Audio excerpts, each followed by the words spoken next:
1250 and 94.5 FM. Rob Thompson. Carl Schoening. Halftime. It is halftime here on San Antonio Sports Star, ESPN AM 1250, 94.5 FM. If you're tuned into our frequencies, happy Monday. I'm Carl Schoening. He's Rob Thompson. James Pledger making us sound good. It is a good Monday. Man, a happy Monday. Nothing happened in the sports world. We're going to not have anything to talk about today. This was such a slow weekend. You know, just the number one team. Happy Monday. Yeah, just the number one team in the country getting knocked out by the fighting Texas Aggies. Unranked Texas A&M. See, the unranked thing starts to annoy. They were ranked as recently as last week. Less than 9 days ago, they were ranked. Yeah, it was an incredible win. Great football. The best college football Saturday this side of a New Year's Day bowl day I can remember. What's the crying face about, Pledger? I don't think the Aggies deserve to be ranked, but the fact remains that they're calling out Alabama or A&M like they're App State or they're Coastal Carolina, that it was this upset of monumental discord. No, Aggies are a talented football team that were dead in the water for 2 weeks. I mean, the Aggies fed into it by Anaya Smith saying Merry Christmas after the end of the game. Of course. Smug Frank Aggie. Harris, Jeff Traylor, the UTSA Roadrunners stay undefeated. They defeat Western Kentucky, become bowl eligible. Them and good old SMU are the first teams in Texas to get their bowl eligibility. Congratulations to the Roadrunners and the Mustangs. Sonny Dykes, head coach at SMU. I think we all need to advocate for him to go to Lubbock.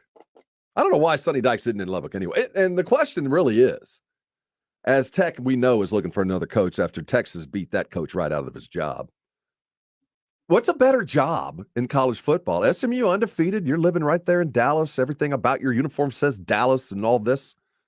Or Tech. Is SMU a better job as we sit today than being the head coach in Lubbock? I was up in Dallas not too long ago, about a year ago, and that's a really nice area where SMU is based out of. Highland Park's a nice area. Lubbock, yeah, I get you're in the Big 12, and maybe you have that Big 12 money and you can recruit a little bit better, but I don't know. If you're Sonny Dykes, you take what you can, and you live in a nice metroplex area. Well, keep in mind, his daddy was the coach at Tech for years.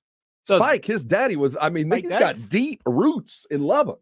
And Lubbock continues to flounder, trying to find some kind of expanded offense that ain't ever going to come no matter unless Leach comes home or Kingsbury comes home.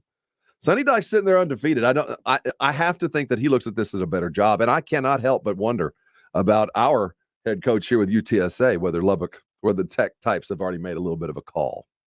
JCP coaches. Well, J.C. Peeler down there in Sam Houston State, he's been there for a decade. He doesn't want to leave, though. Yeah, and that's the thing. Would you rather trade in your current success for a project and then, of course, more pay? And if you're successful there, too, you get to continue keeping those bigger paychecks.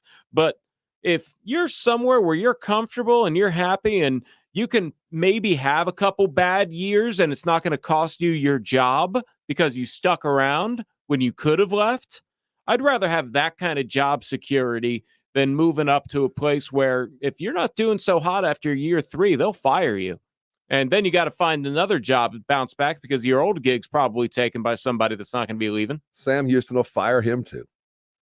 They'll fire you if you're losing. I don't care how much goodwill you have earned. At some point, if you don't win, you get fired. And I appreciate what it takes to get to his situation.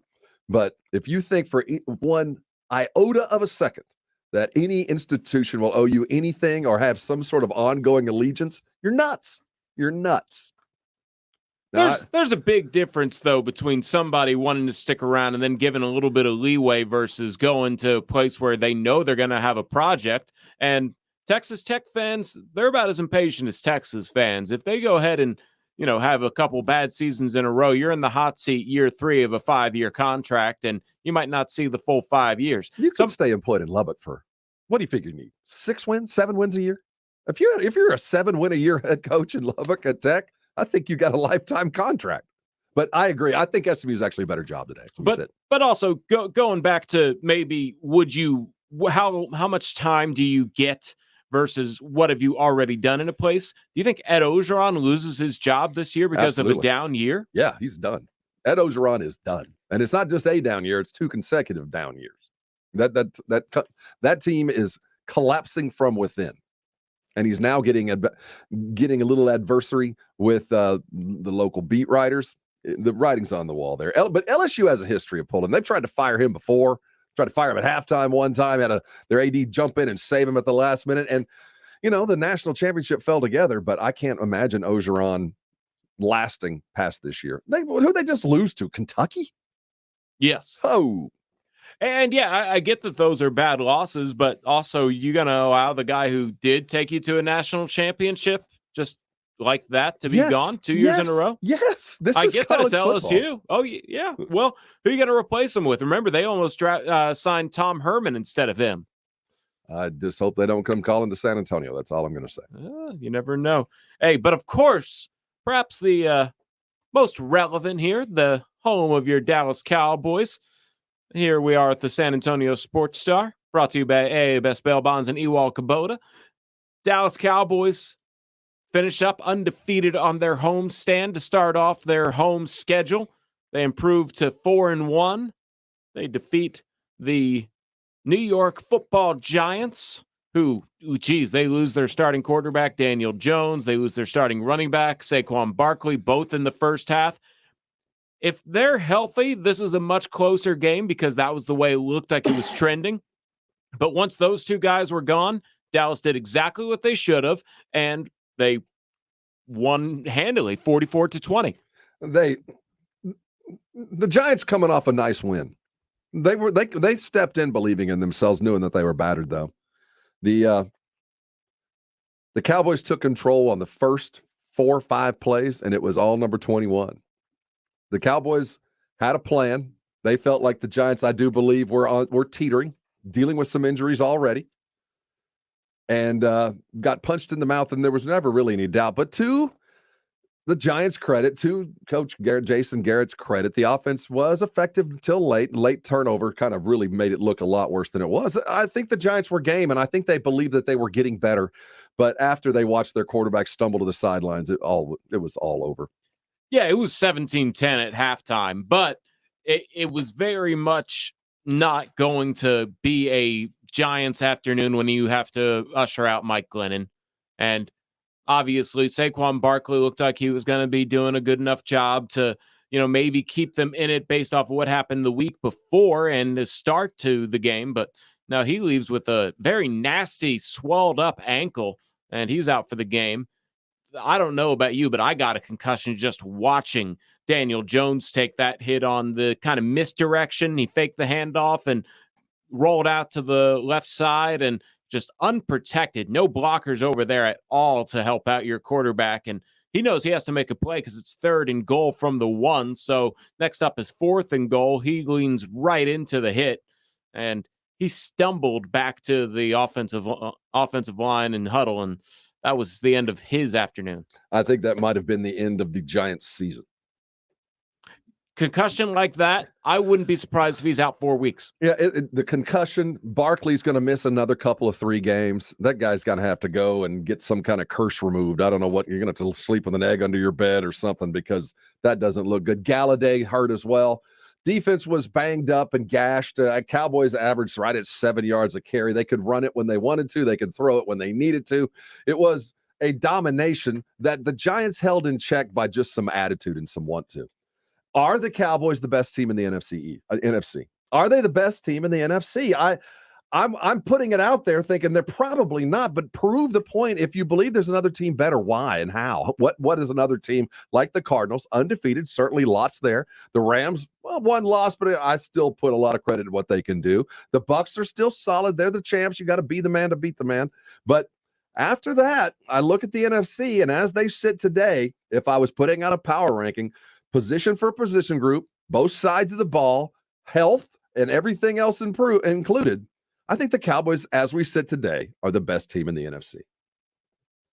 Can't argue with it, really. I have Dallas as the team that, if anything, they have already found their rhythm and they can only build on it. There are no weaknesses on that team, as I can see. You and Rudy talked about on R&R in the morning. He was nitpicking and saying maybe the pass rush, but DeMarcus Lawrence will probably be back at some point this season, which will help shore up that defensive line. I would say that, that there is not really a weakness. I'm trying to really think of what they could do better, but with the exception of giving Tom Brady too much time in week 1, they're 5-0. It's hard to say without sounding Dallas Cowboy homerish, but they're weak against the run. I do think that would be the primary problem. But whatever room has been absolutely so successful that the idea of how are they going to lose, who's going to beat them, and how are they going to be beat has to be asked. And as I sit today, I don't see, unless you're one of those teams that can really run the ball and control the clock, I don't see how you beat the Cowboys, because if you get into a scoring game, you're going to lose. There's not a way that you can slow the Cowboys down, as we see Dalton Schultz take his spot as a tight end 1 in fantasy football. He is the second ranked tight end in the NFL right now. A legitimate threat at every position offensively, at every position, and with their backups. Both wides, your tight end, both running backs and quarterback. Not too many teams can speak that well. No, and their rookies are performing well. Micah Parsons and Osa Odigizua are both just really good at their positions and only going to get better as the season goes along. And we haven't even mentioned Trayvon Diggs yet. My goodness, he is shut down, and starting next week, I don't think anyone's going to even look in his direction. The comparisons to another 21 are now starting to hit the airwaves. Dion, is he Dion? He certainly looks like Dion. Rudy J this morning on R&R got a little upset. Said, don't start comparing him. But when you see what he's capable of doing in air, is he an absolute shut down one side of the field? I'm not sure. But I know this. You throw his direction at your own peril. If you're throwing his direction, you better be dead on sure your guy is wide open, because if there's room to be made up, Trayvon has proven time and time again in his second season that he'll make up the space and he will go high point and get the ball. You can tell that at some point he played some wide receiver. And his interception yesterday, the way he went up and got that was ridiculous. That went above and beyond what we've seen previously. That was athleticism, the likes that the Cowboys have not seen since since 21 was running the sidelines. Trayvon Diggs joined Lamar Parrish in 1979 and Brian Russell in 2003 as the only players in the Super Bowl era with at least an interception in each of the team's first 5 games of a season. And Diggs also becomes the longest streak holder for the Cowboys to have at least an interception or more in 5 straight games since the 1970 merger. That means not even Dion was getting an interception a game for 5 straight games. He has the current longest streak of what would be considered the modern era of football. The Cowboys. We haven't reached, Dion reached the point where nobody was throwing at him. He couldn't get interceptions because that side of the field was just left alone. They're still tempting. I mean, they're still trying, but that was a young quarterback late in the game, even one to deep. Glennon, I don't think, had any idea who was covering. He was just trying to get the ball downfield. Cowboys look really good. And as a Cowboy fan for a long time, you just wait for the next shoe to drop. The fact that they've made it this far without Lael Collins, without D-Law and the broken foot, just is continually, amazes me. But there's still a lot of football to go. This NFC East, I do think, hides a lot of that. The Giants were ready to collapse. They got the opportunity and went down. We will see what the Cowboys are made of here in the next couple of weeks. I think Arizona looks scary, but I'm going to go ahead and throw it out there that they're going to lose next week. I think Arizona's going to go down. They took a couple of miracle plays to stay undefeated this weekend. Well, it's only going to be something that we can tell in time. And somebody joins us here on Facebook Live. It's Daniel Reyes saying, I hate to say it, but if Dallas loses, it'll because they beat themselves. And yeah, that's really where it comes with probably the Cardinals as well. In terms of talent, in terms of, to this point, execution of the game, I would say that the Cowboys and the Cardinals, they would need to probably shoot themselves in the foot with turnovers or penalties and untimely mistakes that would pretty much cost them their game. But overall, yeah, they're better than anybody they'll probably see, especially after this Sunday. I don't think they're too worried about traveling up to Foxborough. We do have to talk a little Texans a little later as James Pledger joins us. He says, no, we don't. All righty. Well, we'll go ahead and take that as a no. Let's get everybody caught up. We know it's lunch hour. Everybody running to get something to eat. You need to have the headlines to keep everybody informed when you get back to work. Carl spent all night collating. Let's go ahead and get to him. It's time for Carl's Countdown. Carl's Countdown. Headline 2. This one comes from Woj. Sixers officials and Clutch CEO Rich Paul have progressed in talks over recent days on a resolution to bring all-star Ben Simmons back to Philadelphia in the near future, sources tell ESPN. Discussions are ongoing, but the plan remains for the Sixers to continue canvassing the league for trades, but the possibility of Simmons reporting to the team has increased in recent days, and according to Shams Charania of The Athletic, it could be as soon as this week. What's he down? He's down $1 million.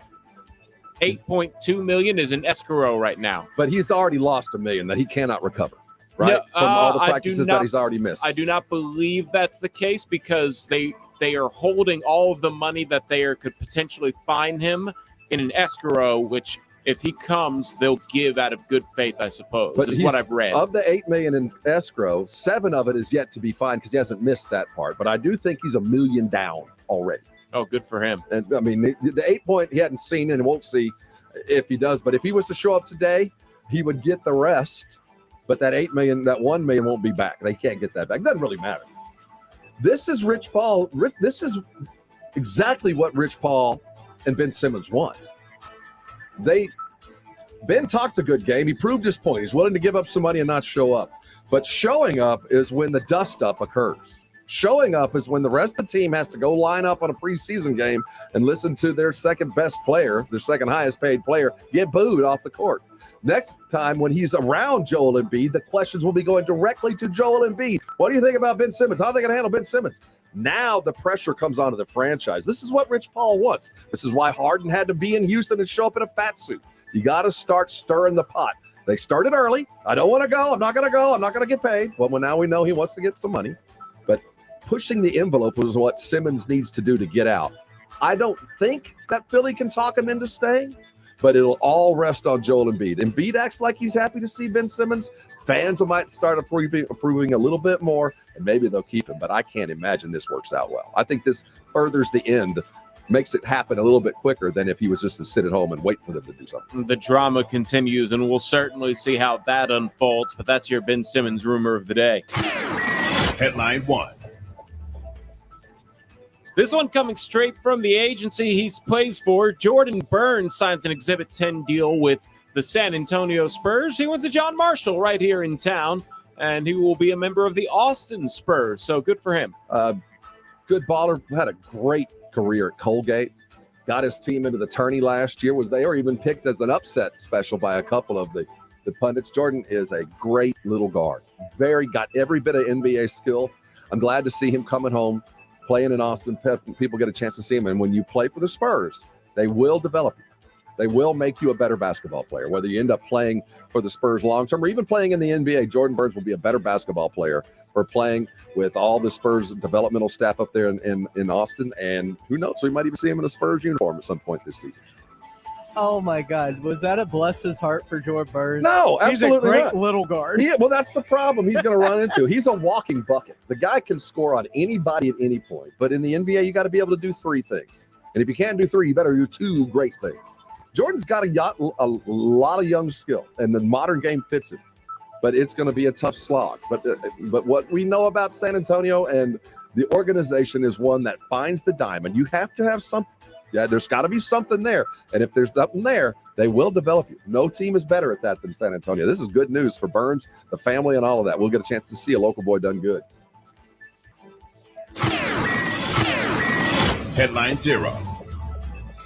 Well, Astros fans, I hope you didn't clear your schedule or call in sick this afternoon because today's Game 4 against the Chicago White Sox has been postponed until tomorrow at 1:07, according to Julia Morales of AT&T Sports.net.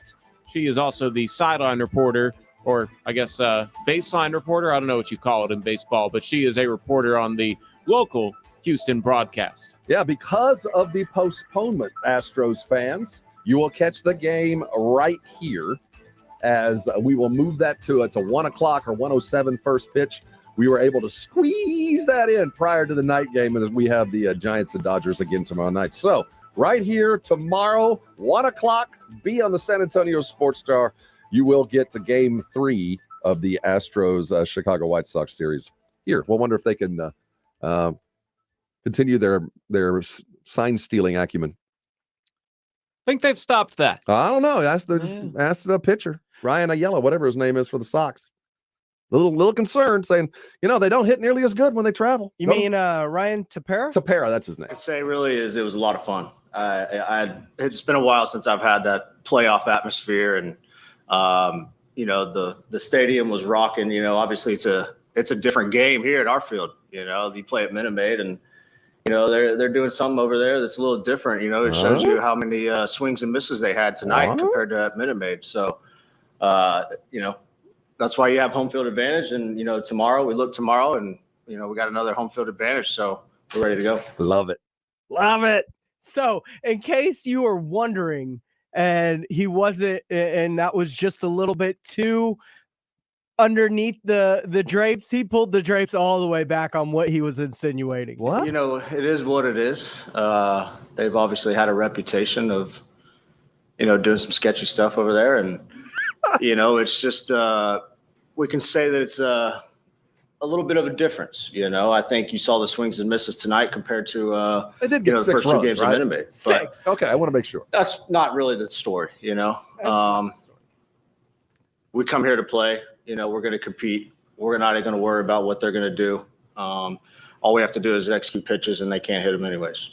Man, win one game. Come from behind 5-1. You're so cocky out there, huh? Well, that fan base did show up. I will give them that. They had 40,000 people out there. It was rocking, but I do not know if they were going to be able to repeat it in a day game tomorrow. Did you see the dude with the cane? Yeah, that was funny. Sweet. Did you see the guy dressed up like a 1920s baseball player? A voodoo hex on them or something? Yeah, I that appreciated cane? that. And then after the strikeout happened, he went boom, like he had just fired his cane. Okay, so that I mean, the White Sox, they're not a bad baseball team. That is not unexpected. Tampa Bay, Boston. Yesterday, ball flies into the dugout, bouncing off a Boston player. Not dugout in the The White Sox player that ran in the baseline, or we'll get into the White Sox. Rays I'm talking Red Sox Rays. We'll get back into running outside the baselines in a second. Okay. Is there anything wrong with what we saw and how baseball handled that with Boston? I don't know what anybody would be arguing about. I don't know why Tampa. That was pretty easily a ground rule double. Yes, I'm not even a baseball guy, and I saw that, and I fell back to the off the melon back in, I don't know, what was that, about 10, 15 years ago? Conseco taking one off the melon. That counted as a home run since it didn't actually hit the ground, right? Mm-hmm. So that was very much defined to us. Anybody who knows baseball or followed it back then, this is why that was a homer and not a ground rule double, because it never hit the ground. This hit the ground off of, I understand why Tampa's upset, because it was weird. But the fact of the matter, okay, now the other thing in baseball. Chicago did get away with something. According to the rules, maybe not. If you're inside the line blocking the throw from first to home, it seemed to be a little bit of obstruction. So I agreed, because I thought it was nonsense that they didn't call it. However, after relaying the message over the course of the 30 minutes after it happened, long discussion. It was a long discussion. They ruled that he did not make any obvious attempt to block it. He did not have to worry about the baseline because there was not a play on at first to tag him. Apparently, that's part of the rule.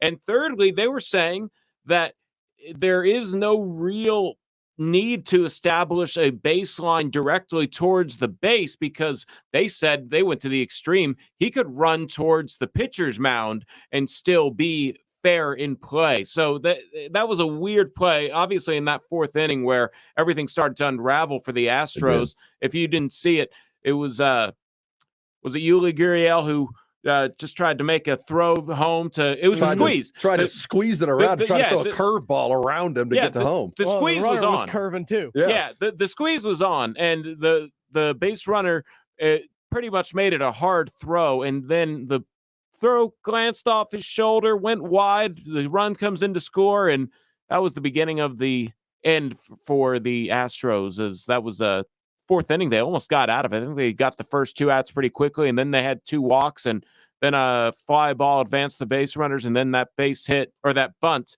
brought in a squeeze. Yeah, it was a crazy fourth. They couldn't get an out. No, like they had first and third most of the inning. That allowed them to plate 3 and take a lead going into the inning. I mean, it was. I've never yelled at a TV so much in recent history that I can remember, and that also includes Saturday's Texas OU game. Which, oh man, we haven't even talked about that one yet. But obviously, we do have Rod Babers joining us at 1:30. So make sure you set your alarms for Rod Babers, and he will.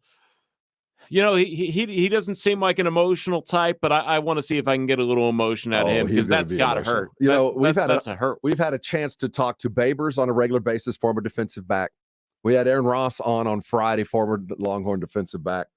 I have a feeling all the Longhorn defensive backs that are on a group text have some things to say about the current Longhorns, because the defensive backfield for the Longhorns let them down.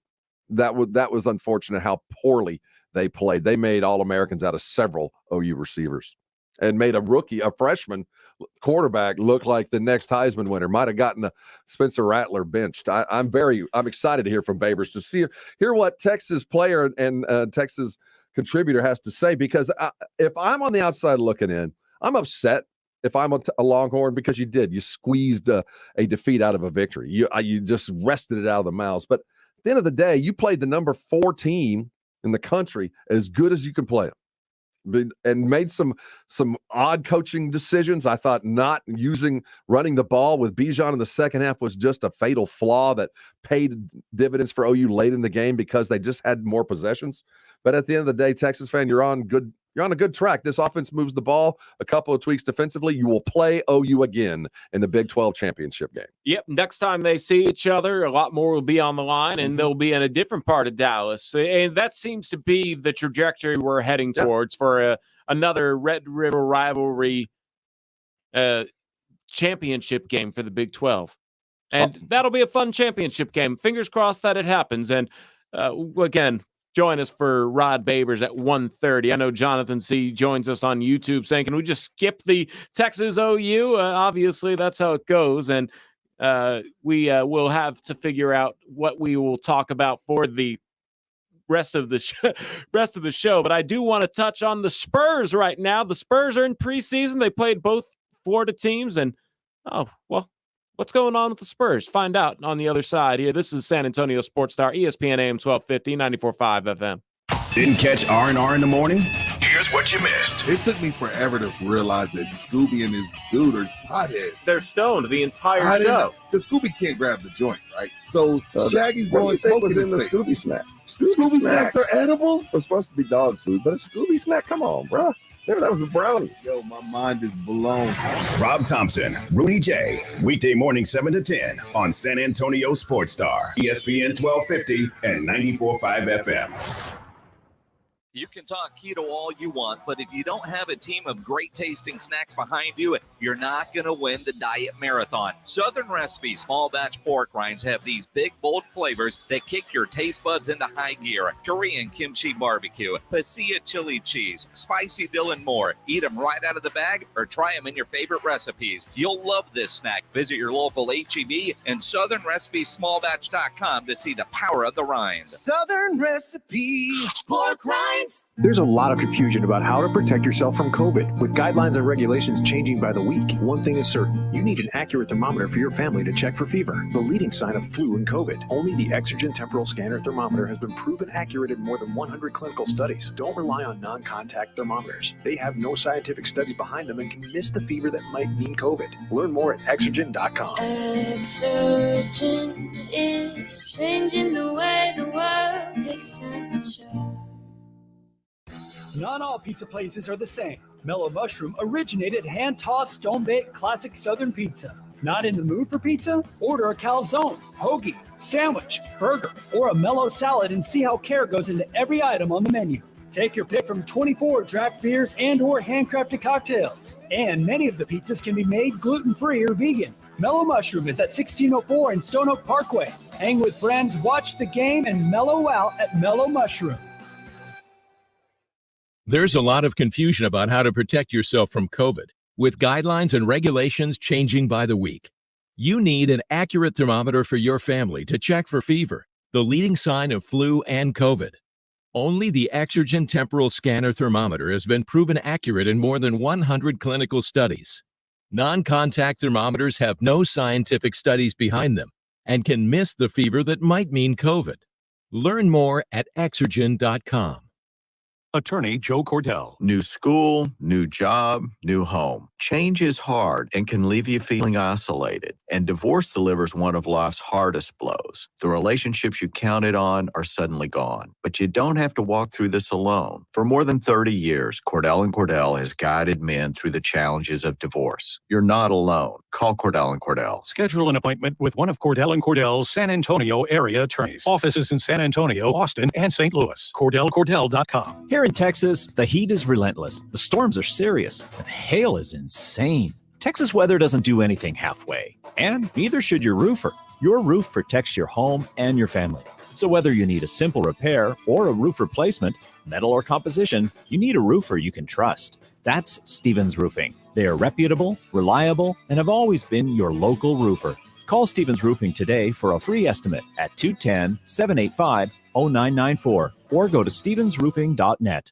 Giving you an excuse for a long lunch break. It's halftime with Rob Thompson and Carl Schoening on San Antonio Sports Star, ESPN 1250 and 94.5 FM.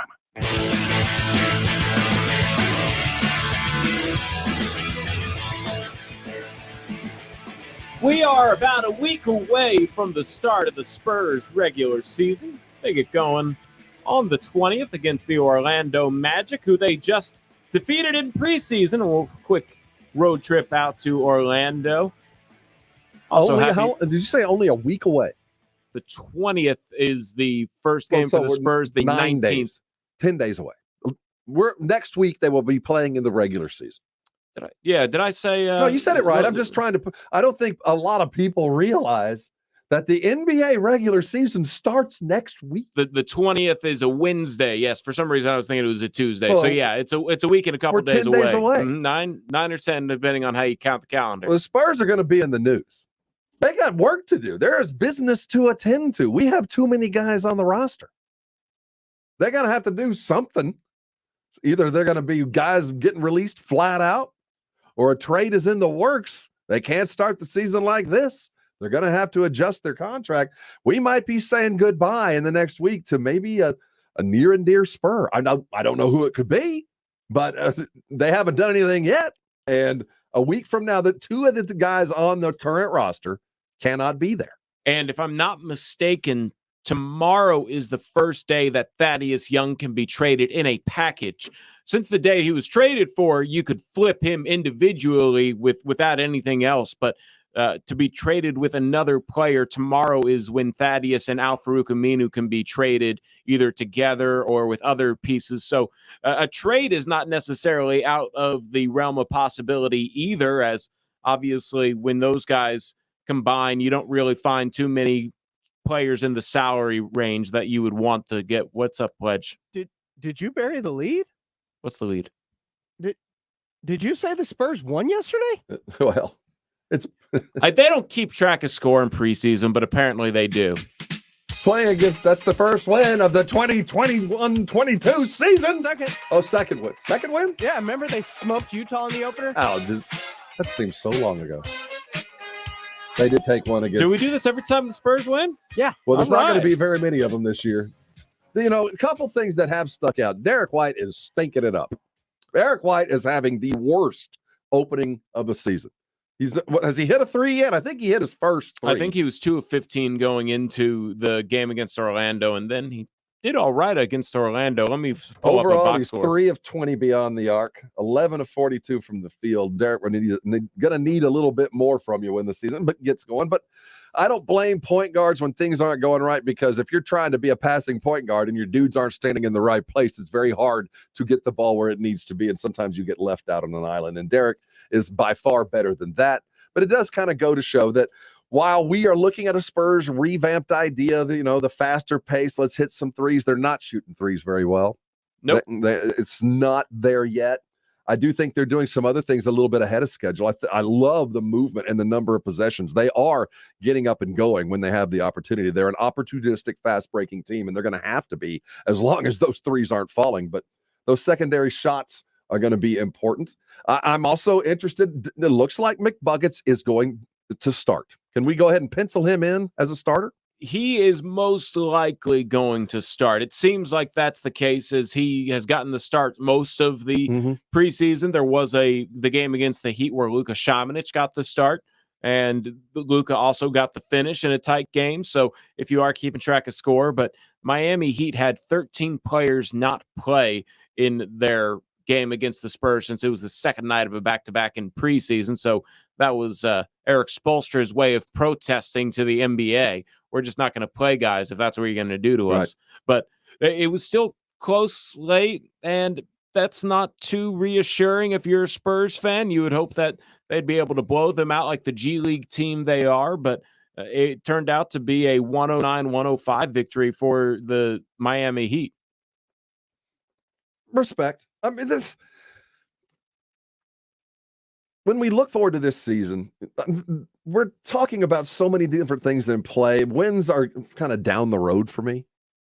I think we're going to get enough to keep us interested, but this is going to be a tough season. We're already seeing the issues that we dealt with last year are still issues today. Even though there's a bunch of new guys, we still can't shoot threes. And if you're predicating your game on possessions and threes, this is not the best way to start. But it doesn't mean it won't change, but we do need to start looking at the future as far as who's going to be here and who's not. And we were talking pregame, Carl, about an article that, what's his name, Hollinger? Yeah, John Hollinger. Now, give me the backs on him. Who is this cat?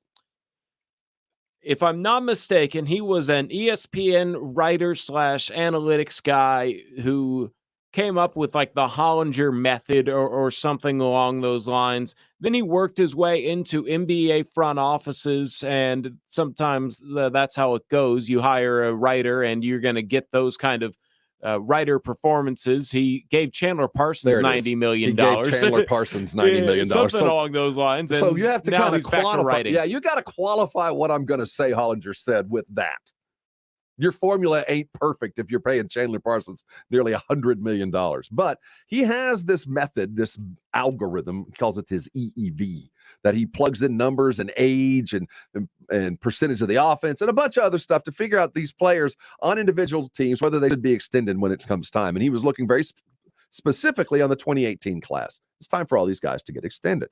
And looking at Lonnie, who was the 18th pick of the 2018 draft, and this is what he has to say about Lonnie. The Spurs' history is that they usually extend their players, and Walker has shown intriguing flashes of athleticism while getting rotation minutes last season. But the overall data suggests he's barely above replacement level, and that virtually any extension would end up being a minus proposition for the San Antonio Spurs. For him, the best case scenario is a 4-year extension at just $3 million a year, less than what he's getting paid this year. In that case, you bet on yourself. Let's go ahead and play devil's advocate and say the Spurs are offering $15 million over the life of the contract. You still bet on yourself. This is your first real opportunity, if you're Lonnie Walker, to break out into the rotation, show some consistency. And that's what's going to all of a sudden get Lonnie the money he's looking for, is consistency. Against the Miami Heat on Friday, Lonnie played 25 minutes, only had 2 points. But yesterday against the Magic, Lonnie Walker comes on out, 20 minutes, 16 points. And that's the up and down that all of the Spurs are probably going to have to deal with. You're probably talking about DeJounte Murray being the most consistent player. You know what you're going to get night in and night out from him. They extended DeJounte, right? Even with a knee surgery. Yes. Mm-hmm. And Derek. And now it's Lonnie's turn. And do you think he will be extended? Probably not. If I'm Lonnie, I bet on myself and give myself an opportunity to get the most stock I can. And also, if I'm the Spurs, I'm okay with him going into restricted free agency because the Spurs will have salary cap space this year, and it gives them the most flexibility to be able to do something with that. So I do think we need to kind of pin this, what you just said, just pin it. And remember this. The Spurs are probably not going to extend Lonnie Walker. They have until the 30th. Yeah, and it just looks like they or probably is it opening will not. night? I think it's opening night in the NBA. So we got a week. They got 10 days to extend him. It looks like that probably won't happen. And some of it is just for their own personal flexibility. But I do think there is some show me, Lonnie. You're going to have to go earn it. And the interesting balance that Pop's going to have to offer. Not only does Lonnie need to earn some minutes and prove to be less erratic and more consistent, but he's got to be on the court to prove that. And Pop has been the type that as soon as Lonnie makes a mistake, Lonnie sits. I mean, that's what he has done for a lot of people. You just wonder what the consistent level of his play is going to be if he's not extended. And let's say Primo is everything we think he might be, and we get closer into March, we get into February and March, and suddenly Primo has spent some time in Austin and spent some time on the court. Maybe an injury or two has gotten him on the court, and we can't get him off. I mean, he gets on the court and he's everything we expected. The baby-faced assassin is all that. Lonnie could be playing his last season here in San Antonio. He's going to have to earn it. But first of all, you got to stay on the court. I mean, you're going to have to get on the court and then stay on the court. And that's been difficult for him. If Lonnie were to reach what people think he can, and he shows consistency this year, would you pay him knowing consistency is the issue and he only did it in a contract year? Well, that's the Spurs modus, though. This is to get you ready for that contract year. You go in the oven, you spend some time in Austin, you get a few minutes backing up the bomb squad, then you're backing up a starter, then you're playing those swing minutes in between the two, and then you're starting. That's the 3-year process. So I have no problem expecting Lonnie to explode, to become that player that he's been programmed and planned to be. If he was to jump up and be everything we thought he was coming out of Miami, it wouldn't be a surprise at all. It's just the way the Spurs do things. But the problem has been, up till this point, has he stacked more than 3 consecutive good basketball games together? I'm not sure that he has. Doesn't quite come across that way, but this will be the first opportunity for him not to play behind somebody like DeMar DeRozan. This was the plan. And yep, this is his opportunity. And yeah, if I'm Lonnie Walker and if I'm the Spurs, I agree that the contract would be best handled going into the offseason, because I don't think Lonnie wants a $12 million 4-year contract. That seems like that's less than what he's making right now. That'd actually be a pay cut, because it would be. Yeah, it's something like $4 million right now. So yeah, he has all the talent and athleticism, and he turns 23 in December. So obviously don't give up on a 23-year-old, but at the same time, this is a show me what you got year, because he knows what the Spurs are offering if they're offering an extension, and he knows that he wants a bigger check. That's what you call it, an ABC, right? So we'll see what Lonnie does this year. He's going to be one of many young Spurs storylines to keep an eye on. Happy birthday to Kelvin Johnson. He turns 22 today, and he was also another player who had a pretty good game over the weekend. He had 23 points against the Heat, and he was also able to follow it up with 12 points against the Magic. That's your Spurs conversation of the day. We appreciate y'all spending your midday break with us. Some breaking news in the NFL. You're going to want to hear this one, especially if you're a fantasy owner. And, yep, that's your midday break here on Halftime. This is San Antonio Sports Star, ESPN AM 1250, 94.5 FM. As we sit here today, I hope you won some money over the weekend. If you put UTSA, you bet them straight up. Not only did they cover, they won. I love betting on the weekends, knowing on Mondays I'll get paid because I'm with the BetUS. And BetUS.com, they pay. You know how I know that? Now, you should know it. They've been around for over 25 years. Longevity proves integrity. You need to know that you're going to get paid. You also need a sports book that offers everything you're looking to lay money on. Live in-game betting, of course, easy to do. MMA, golf horses, esports, and all the great props. Call them today. Get yourself signed up. You got a Monday night game. You can be set up. quickly. Call 1-800-79-BET-US. They'll walk you through the process. It is easier than going online. Trust me.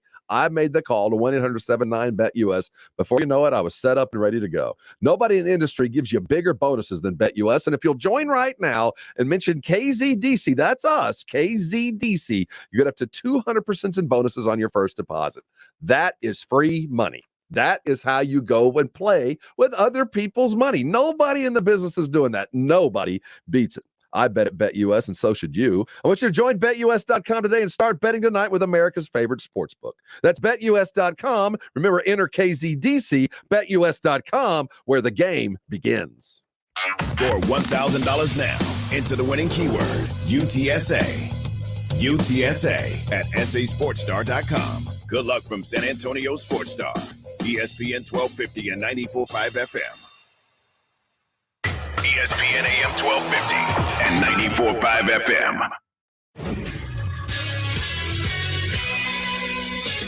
I'm James Pledger, and in Major League Baseball, the Astros couldn't finish off the sweep of the White Sox, falling in Chicago 12-6 last night, as Game 4 has now been postponed due to storms in the area and will be played tomorrow with first pitch from Chicago set for 1:07. You can catch that game right here on your home for the Major League Baseball postseason. San Antonio Sports Star starting at 12:30 with the pregame.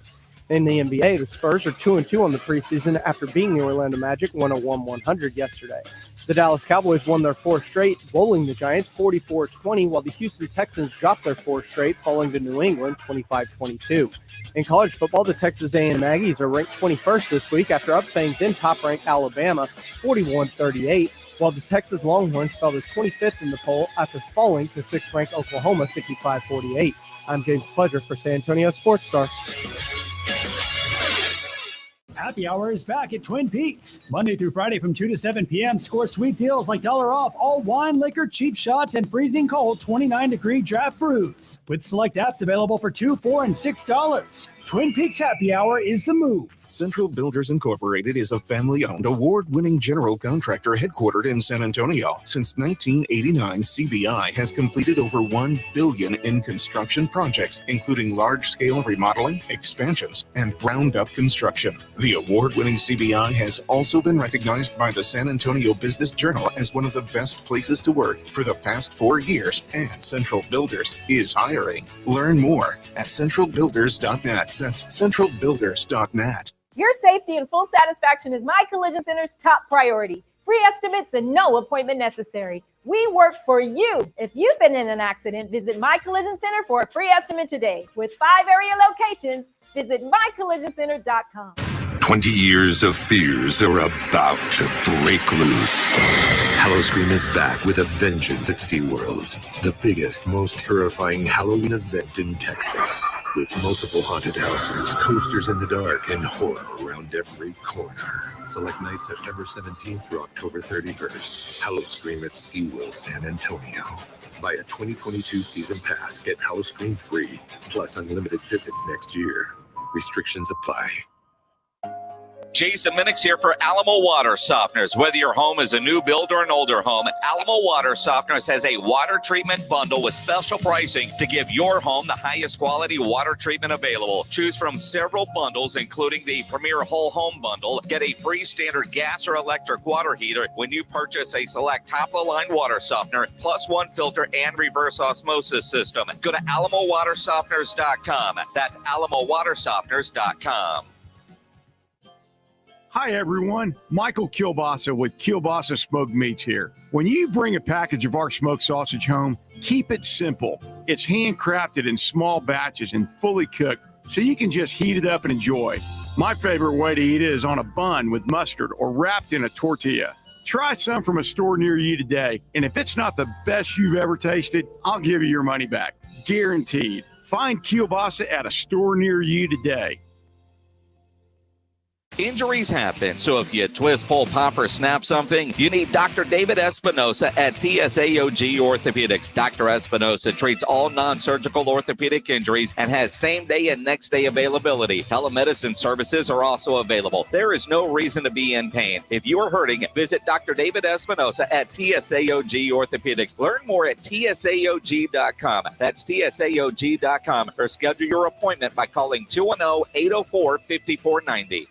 The IRS is ramping up collection, and if you owe back taxes or have years of unfiled tax returns, listen carefully. Before it's too late, check your eligibility for the Fresh Start program still offered by the IRS to reduce or even eliminate your tax problems. Call our special hotline number now and find out in minutes if you qualify for these life-changing debt reduction programs. Business or personal, if you're in a payment plan with no end in sight, have unfiled tax returns, under audit, have a wage or bank levy, or finally just want to know your options, call the experts at Republic Tax Relief and stop collections immediately. A+ rated by the Better Business Bureau with a 5-star rating from Yelp, this veteran-owned company has the fight you need to take on the IRS. Don't go at it alone. Call their hotline number now, 800-491-8606. That's 800-491-8606. Find out if you qualify today. Call 800-491-8606 or go to republictaxrelief.com. When getting the job done right is job one, you need construction equipment that's built right. From compact track loaders to the world's #1 selling compact excavator, the Kubota construction lineup features durable Kubota engines, more comfort, and the versatility to do it all and do it right. Visit your local Kubota dealer today. Go to KubotaUSA.com for full disclaimer. From the Gulf of Mexico to the hill country of Texas, Ewald Kubota is your Kubota dealer. This is the place where time stands still. With each down is a battle of inches. How about 83 yards from Prescott to Elliott? This is San Antonio Sports Star, ESPN AM 1250 and 94.5 FM. Hey, it's Greeny, and I've only got 10 seconds, so here's my plug. San Antonio Sports Star, ESPN AM 1250 and 94.5 FM.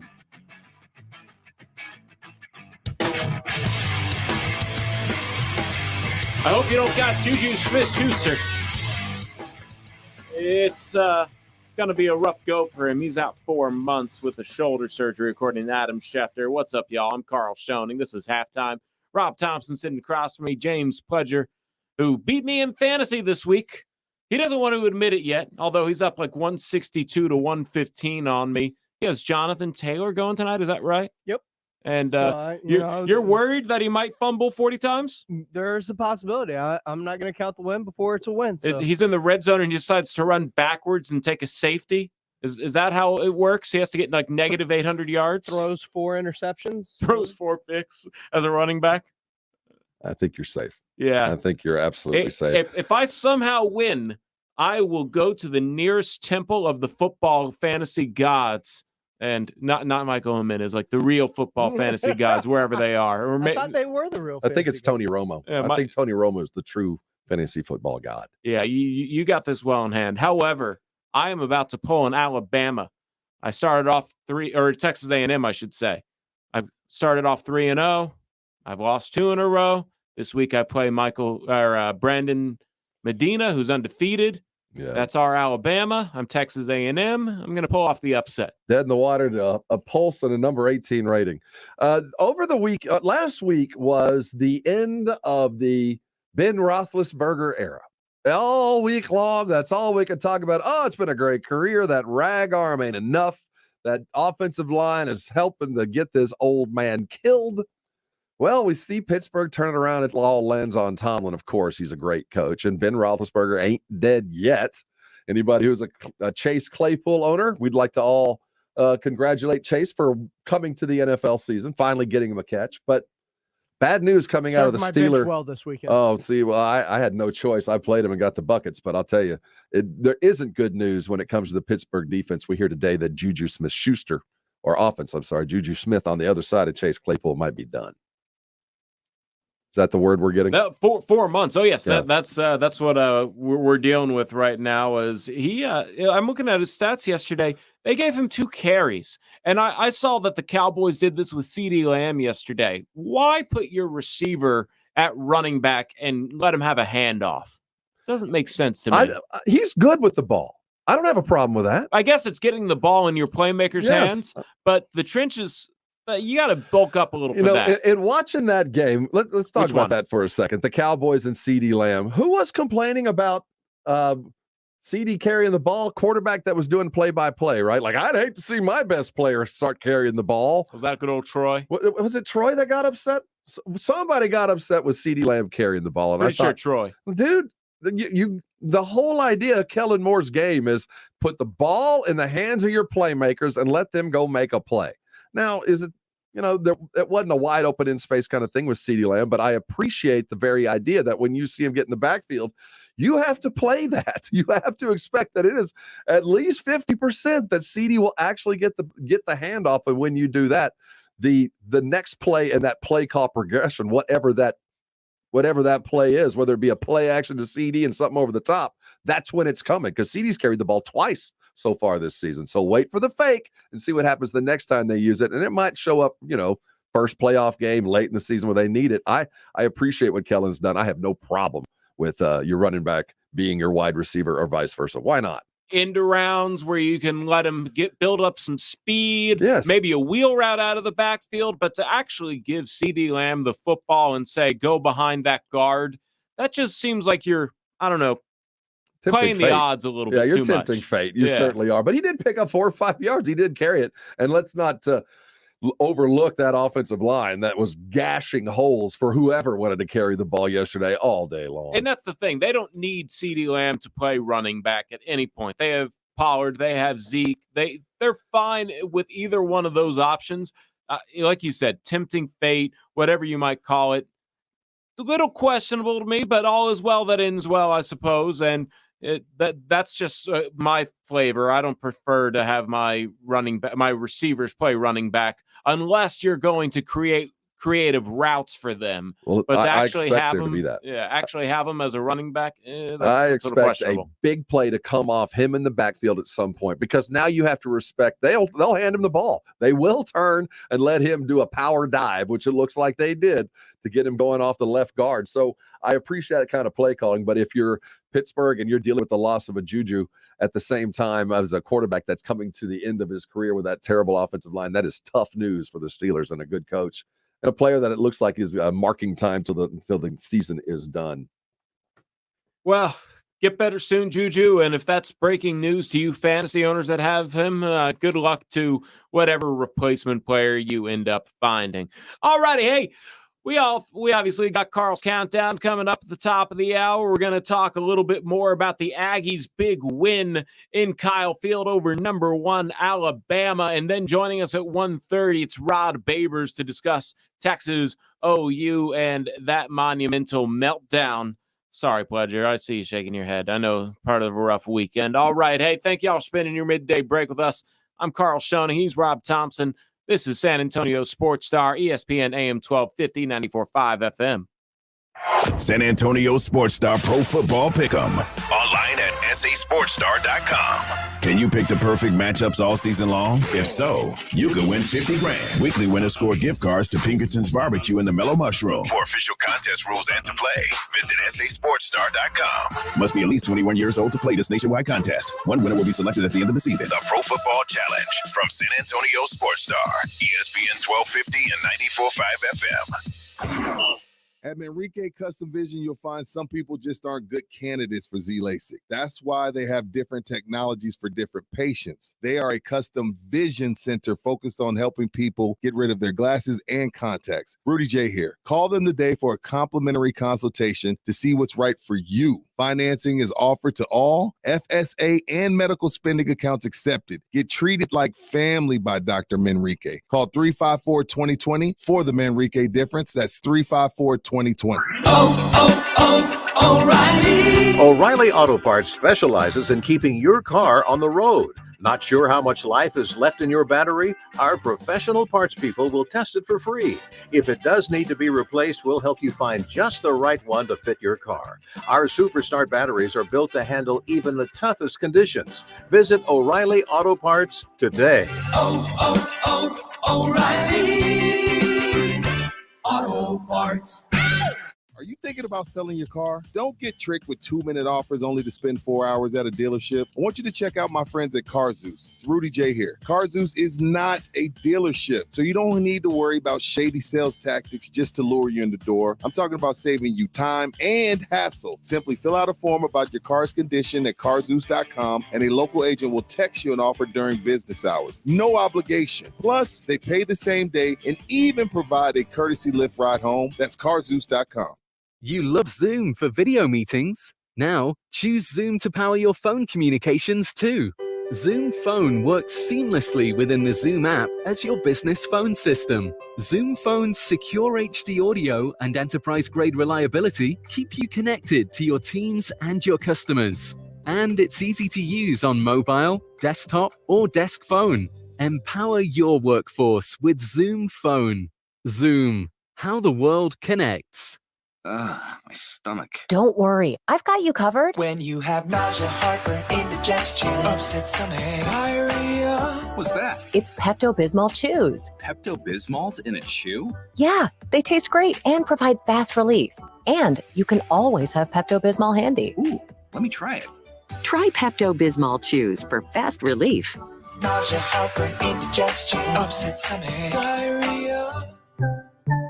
Use as directed. Keep out of reach of children. Right now, people are home with their pets more often, and I think now, especially with the shedding, they're more cognizant of what's going on and that it's an actual issue. And Dynavite has helped tremendously in our house with that. I just heard the Dynavite commercial so many times, I said, you know what, I'll give it a shot. And I ordered it and tried it, and it worked. The Dynavite, being at home, working with them, they all love it. Me and Chewy are together 24/7. Within 3 weeks, he's not scratching and itching, and he's an all-around happier dog. DINOVITE.com.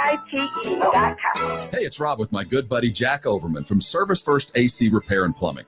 Hey, Jack, when someone calls you for plumbing or an AC repair, can you fix it that day? No sweat. With Service First AC Repair and Plumbing, we don't sweat the small stuff or the big stuff. 210 no sweat. Listen to this station anytime, anywhere on Odyssey. Odyssey is your new audio home for all the music, news, sports, and podcasts that matter to you. Odyssey. That's AUDACY.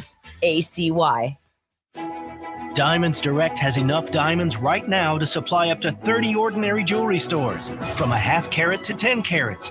Rare, precious diamonds in all shapes, straight from the world's best diamond cutters. At Diamonds Direct, diamonds are our business, our specialty, our focus. That's why we can guarantee the best diamond selection and the best diamond prices every day, every week, every year. Diamonds Direct. Get store hours, directions, and more at diamondsdirect.com.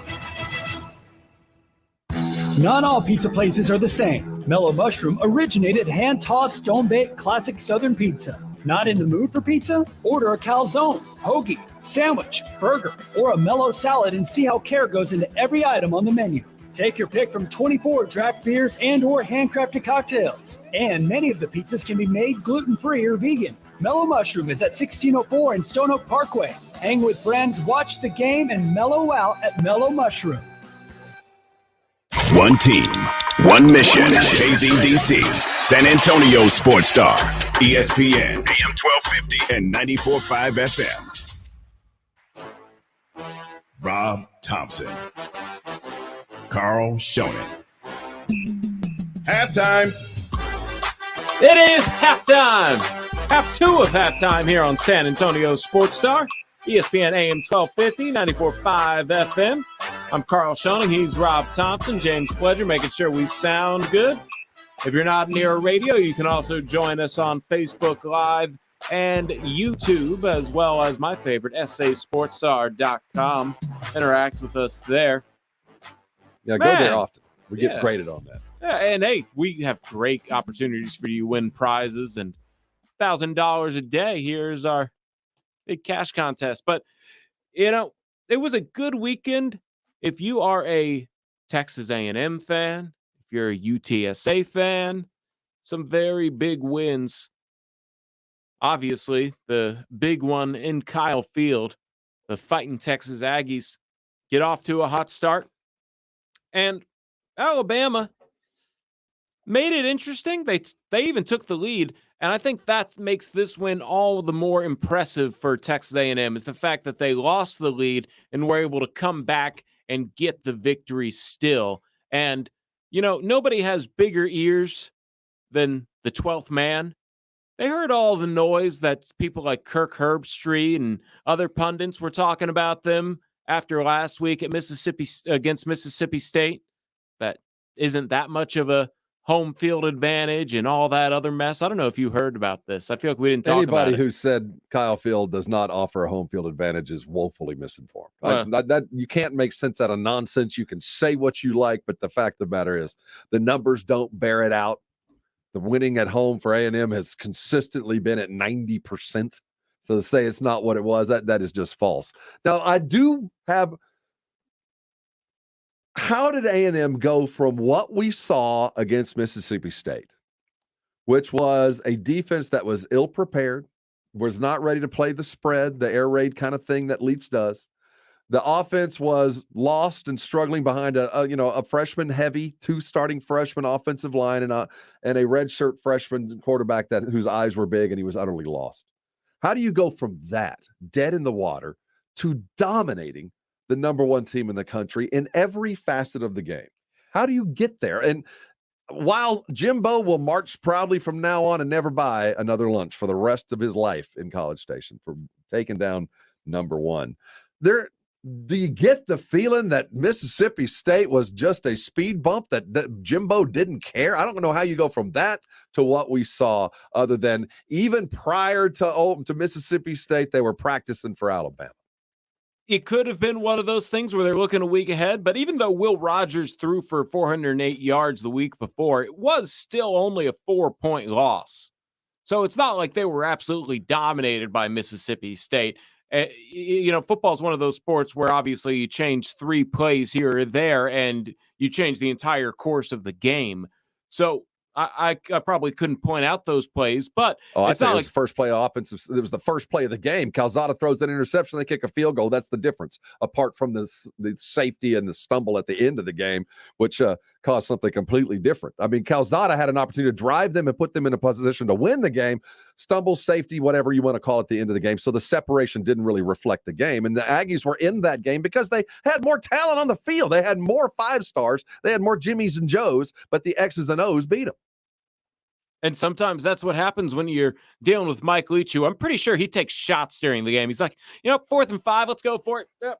All righty, run that route. Well, that was a disgrace that was followed up with an extraordinary performance. But at the end, what we've seen from Fisher, what he has done with Calzada, I'm not sure if Calzada cemented his starting job for the rest of the year. You'd like to think beating the number 1 team in the country would be enough to go. And he was remarkable.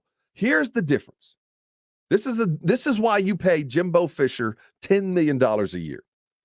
Remember, this is the Calzada that we saw against Colorado, just utterly, he didn't expect to play and was not ready to play, and they squeaked out a win. Against Arkansas came in knowing full well they got a freshman. We're going to beat them up. We're going to punch them in the face, and we're going to keep coming, and then we're going to dare Calzada to beat us with his arm. We're going to stand 10 yards back and say, beat us. And he collapsed. To take that performance over the last couple of weeks and then turn in what he did against the blitzing Alabama team, he was 7 for 11 for 102 yards and 2 touchdowns against the Alabama blitz. Not just the standard packages, but when they were coming to take his head off, he was at his utter calmness. This is the same guy that 2 weeks ago against Arkansas couldn't find anybody 15 yards downfield. It is remarkable what we saw Fisher and the offense, what they did to get him in the right place in the right time. And you cannot take away the remarkable heroic performance from a guy that, quite frankly, no one believed was ready for the moment. No one, and it takes that to get those kind of miracles. I'm not sure it even translates into full season starting. I do believe that when King is back, he's going to get the job, and Calzada will have a nice fight for himself in the offseason. But for one brief shining moment, you were the best quarterback on the best team in all the country because you beat number 1. And there were times where Alabama looked like Alabama. Then that's the only way I can say it. They just looked like they were the team that's head and shoulders above any other team in the country. But Texas A&M weathered the storm of obviously the big comeback that I mentioned, and they were able to get the game-winning field goal in the final moments. Seth Small and his family, that's probably the best part about all of this, is somebody had a camera right on them, and I guess that's Seth Small's girlfriend. She was the first one of many to rush the field, And well, isn't that the sacred turf? It is sacred. I was a little surprised I've to never see seen the that happen. Aggies rush the field, but that's the biggest win in Kyle Field ever, right? I can't think of a bigger win at Kyle Field. That's the upset of the century to this point. To call it the upset of the century is defining A&M as a team that is unranked all the time. This was the 6th ranked team in the country 3 weeks ago, who happened to deal with 3 wideouts getting hurt, an offensive lineman going down, and losing their starting quarterback. So to fall to the unranked is one thing. To be described as an unranked team is another, and then to be thought of as a consistently unranked team, I don't think is doing a service to Alabama. They lost to a very talented football team who looked dead in the water after 2 consecutive losses. But to put this in the same boat as an App State win over Michigan, no, this isn't even close. What App State did was a miracle. That took everything they had and God saying, go ahead and do it. All A&M had to do was just match up their physicality, which even, Stephen, for the most part, when you're going ones versus ones, and then don't do anything stupid. And they managed to do that all game long. They didn't do anything stupid enough to lose the game, and they won it. But to quantify it as the greatest upset of the century, I think that's going a little far if you know the numbers. If someone doesn't know and just looks unranked, yeah, that hasn't happened in 17 years, or what was it, 14 years. Those kind of things do ring true, but when you look at the teams themselves, I think you're doing Alabama and A&M a disservice by saying, yeah, they were completely unranked, because they did lose to a good football team that had stumbled for a couple of weeks. That's fair. I get that argument, but it's still Alabama losing to a team that was not currently in the top 25. And yeah, I get the Appalachian State. They're never going to be able to argue against that. But App State goes on to be one of the best teams in the Sun Belt over the next 15 years. And Michigan proceeds to have a terrible next decade. So there's sort of a correlation there that maybe that wasn't as bad of an upset as you thought it was. But I digress. I will give Texas A&M their respect, and I'll say that you're right. Let's not give it the upset of the century mark quite yet, as Ben joins us on Facebook and says the century, there's still 80 more years to go. Yeah, yeah. I do want to let people know we're in the 21st century. Upset of the decade? I guess the App State thing, we look at it now, that was 07, wasn't it? It was 07. Yeah, that was a ways ago nowadays. So yeah, maybe the decade. Maybe we give them that. But hey, huge win to the Fighting Texas Aggies. Congratulations, Jimbo. I know he was sort of sitting uncomfortable because as soon as he signed that pay raise, or what was it, an extension? Got a little extension. And he lost 2 in a row, and everybody was just like, well, did we make a mistake? Nope, you didn't. Now, the irony of all this is, while A&M jumped into the top 25, they're sitting at 18 in the AP, and will probably rise a few more if they win out, and they probably should. They're not in any worse state than Texas is right now. Even though they won and beat the number 1 team, Texas lost in a shootout. The fact is, if Texas just does what they're supposed to do, not just supposed, but what they should do, and finish out this season with the wins against teams they should expectedly win. Now, Oklahoma State might be a little difficult, but I do think they're capable. They're going to get another shot. You're going to get another shot against OU just in another place in Dallas. You're going to go to Jerry World, and you're going to play OU in the conference championship game. You can right the wrong. You can fix the problem. A&M, they beat Alabama. They're not going to win the SEC West. They're not. They're not going to go there. They're going to end up in a mid-December bowl, maybe a New Year's Day or Christmas Day bowl, and, finish out the season with looking forward to next year. And that's if they win out. So Texas, while you lost yesterday, you're actually in a better situation. Are you going to make it to the national championship? No, you're not going to make it to the playoff. That's not going to happen. But a conference championship is within your grasp, even though you got beat on Saturday. Will we finally get to see Texas versus Texas A&M in a bowl game, or is the SEC still going to keep that from happening until it's absolutely need to? A&M will not play Texas in a bowl. If anybody, and I'll tell you, it's not about anything you might think. The only reason they would not play Texas in a bowl is we're not going to give that kind of money to the bowls. That kind of money needs to come to us, to the teams respectively, so they could schedule it, do whatever. They're not going to let somebody else get the bankroll for the matchup that's been a decade in the making. Not even Jerry? No, it's just not going to happen. Okay. It's just not going to happen. It's had several opportunities to happen, and it's a big bummer that it hasn't. And I guess it's a lose-lose situation for the SEC, because even if Texas A&M wins, it's, like you said, not necessarily the moneymaker that it should be for the conference and the schools. Right. Why give the bowl all the money when you just take the payout for just showing up to the bowl, when it would be monumental, especially if it was played in the state of Texas? I can't imagine that happening until they're in the same conference. And then by that point, it'll just be a yearly affair anyway. I miss that rivalry. That was a fun rivalry. They still go back and forth at each other, and they haven't played each other since, 2012? So, yeah, it's crazy. And if I had my say, we'd never do it again. But that's been taken out of my hands. We'll leave it at that. I'm not sour grapes. It's not sour grapes. You got to earn it. Let's get you caught up on all that you need. Carl's got the countdown. You are required. You will be tested on this when you get back to work. Carl, inform them. 3-note sting coming fast. There it is. Headline 2. Frank Harris wins CUSA Offensive Player of the Week. This comes off of a performance where he completed 73.7% of his passes for 349 yards on 38 attempts and throws 6 touchdowns, only 1 pick. So every game this season, UTSA has had a player mentioned, or they have been the team of some record, right? 6-0. We've had defensive team of the year. Sincere's been the offensive player of the year, the running back of the week, a running back, I guess, of the week. Now Frank Harris is the offensive player of the week. Do you see the numbers that Frank Harris piled up? Also add on 9 carries for 51 yards on that as well. A touchdown catch on top of that. He even got a little bit of love on the ESPN College Football Final.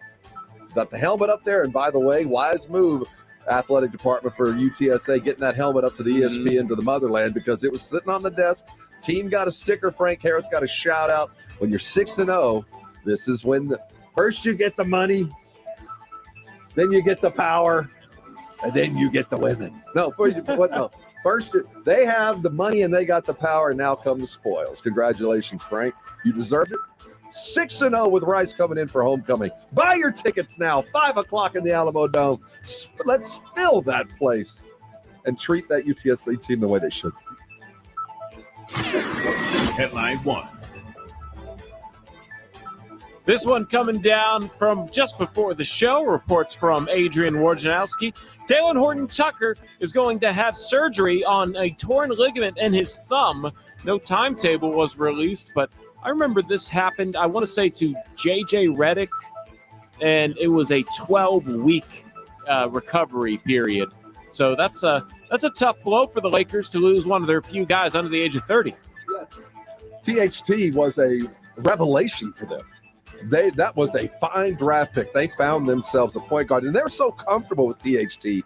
They were comfortable with letting Caruso go. They let Caruso head into free agency and head over to Chicago, knowing full well that they had a point guard in their realm that was young. Evidently being old and decrepit is catching.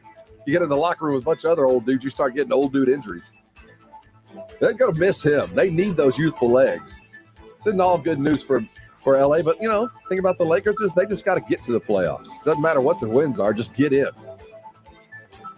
Although, how many turnovers did Russell Westbrook have in his first game? Like 27? No, 14, I think. 14 I think he had 8 in the first half. So, yeah, I think the Lakers might need to practice a little bit with their point guards.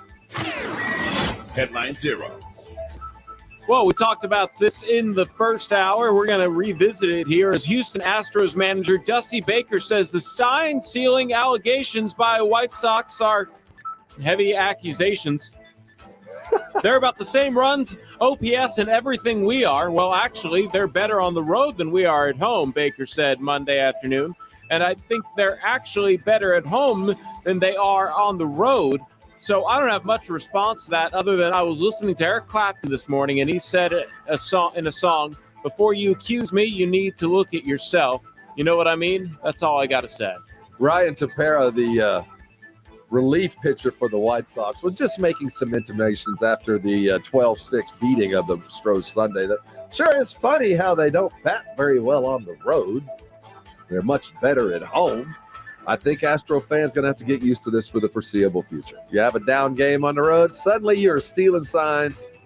They put 6 runs up, and they took at least one rather controversial baseline squeeze play to really close the door on the Astros. So, yeah, the Sox are running scared. They'll play whatever card they can. You know, it's funny that the White Sox bring this up, although the Astros scored just as many runs in Game 3 as they did in Game 1. Although the White Sox, who scored 5 runs in the first 2 games combined, explode for 12 when going home. What are you insinuating? I don't know. Smells like something funny's going on up at U.S. Cellular Field. They got cameras in the Ryan dugouts. Tepera. Tony La Russa, that dude's been over more cheating over the 50 years of baseball. If anybody knows how to get it done, he does. I appreciate it. I want the Astros to use it as fuel. You don't need to say anything about it. Dusty doesn't need to come back and say anything. Just let other teams talk and just go keep winning. I like the line, though. I was listening to Eric Clapton this morning, and he had a song, "Before You Accuse Me, You Need Today to Look at Yourself." How old is Dusty these days? He's in his 70s, isn't he? Yes. Yeah, he's older than Clapton.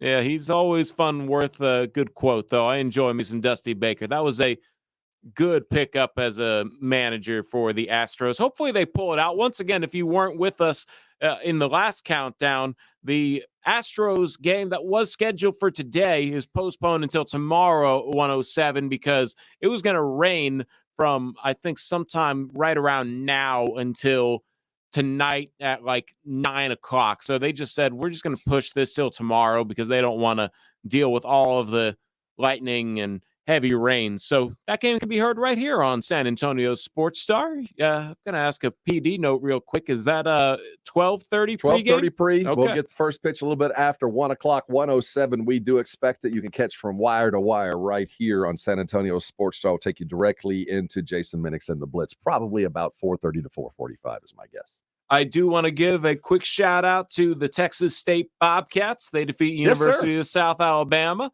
What's up with the South Alabama uniforms? They're running flags is what they are. That's an interesting uniform that USA wears.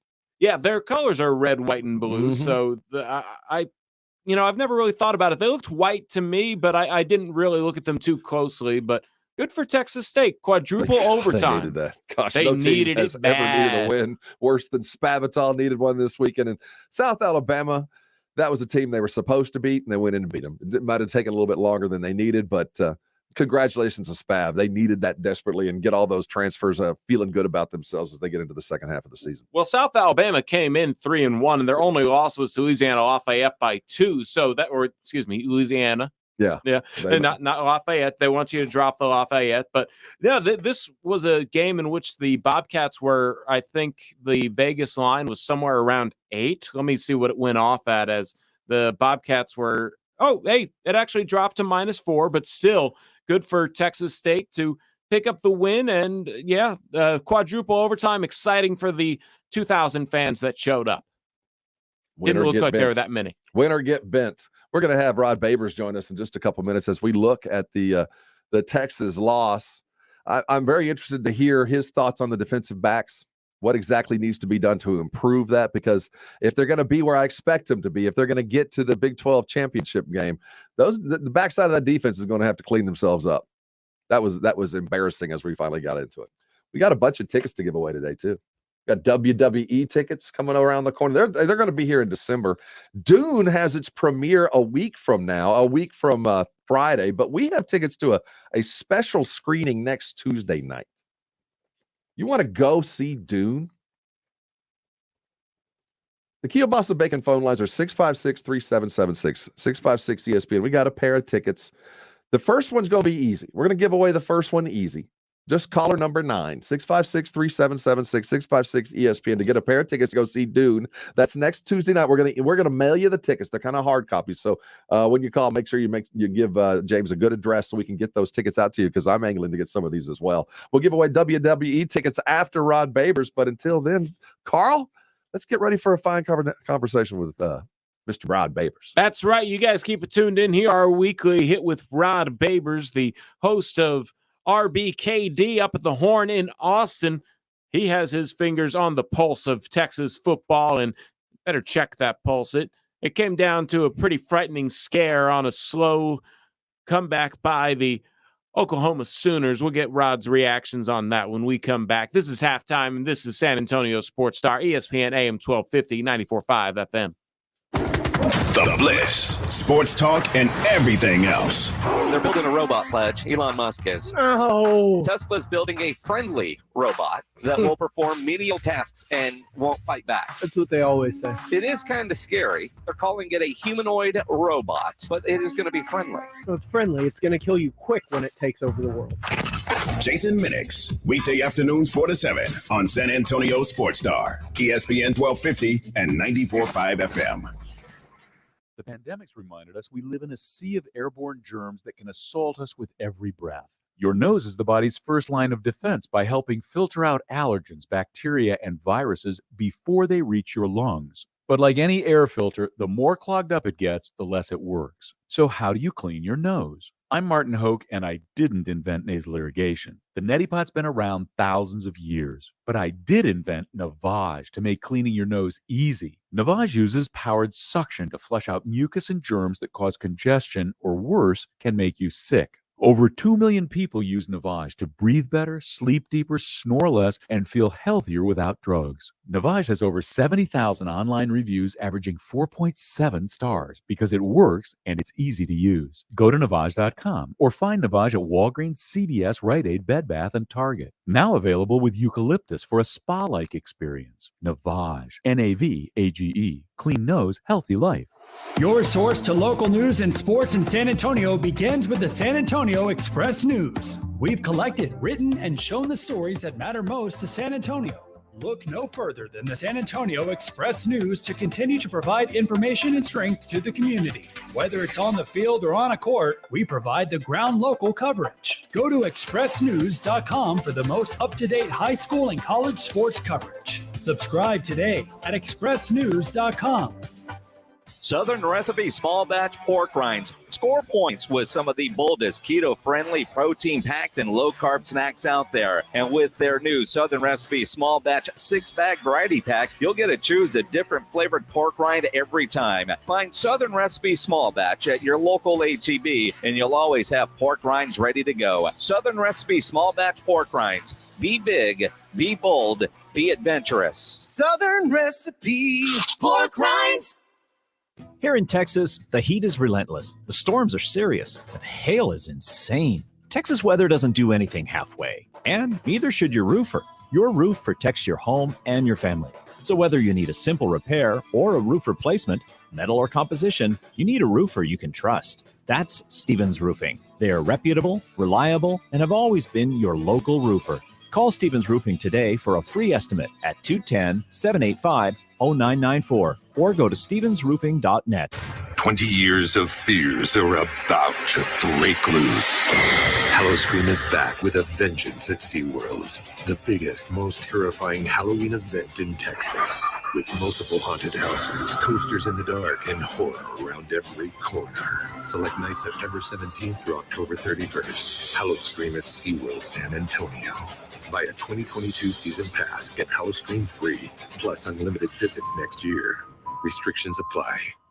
The IRS is ramping up collection, and if you owe back taxes or have years of unfiled tax returns, listen carefully. Before it's too late, check your eligibility for the Fresh Start program still offered by the IRS to reduce or even eliminate your tax problems. Call our special hotline number now and find out in minutes if you qualify for these life-changing debt reduction programs. Business or personal, if you're in a payment plan with no end in sight, have unfiled tax returns, under audit, have a wage or bank levy, or finally just want to know your options, call the experts at Republic Tax Relief and stop collections immediately. A-plus rated by the Better Business Bureau with a 5-star rating from Yelp, this veteran-owned company has the fight you need to take on the IRS. Don't go at it alone. Call their hotline number now, 800-491-8606. That's 800-491-8606. Find out if you qualify today. Call 800-491-8606 or go to republictaxrelief.com. I gotta send a public service message to the people out there. We've got the brightest stars in sports, not a bunch of old ticket stubs. San Antonio Sports Star, ESPN AM 1250 and 94.5 FM.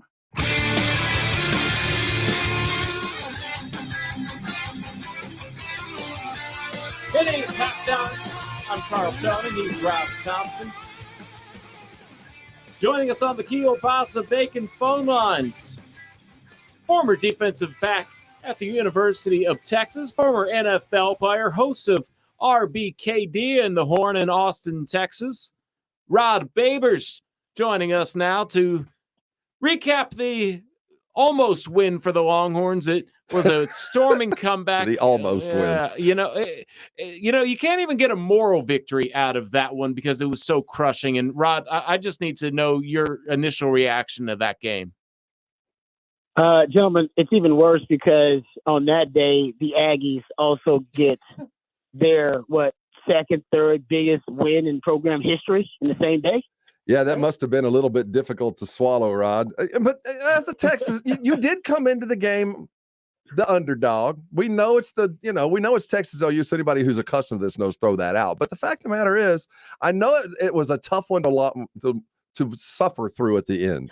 But when you woke up on Sunday morning in the cold gray light of dawn, as Robert O'Keefe is apt to say, how do you feel about them today? Is it as bad as you did after the loss? Is it awful? Or do you feel like, hey, man, our destiny's in our hands. Just do what we need to do. We'll play them again.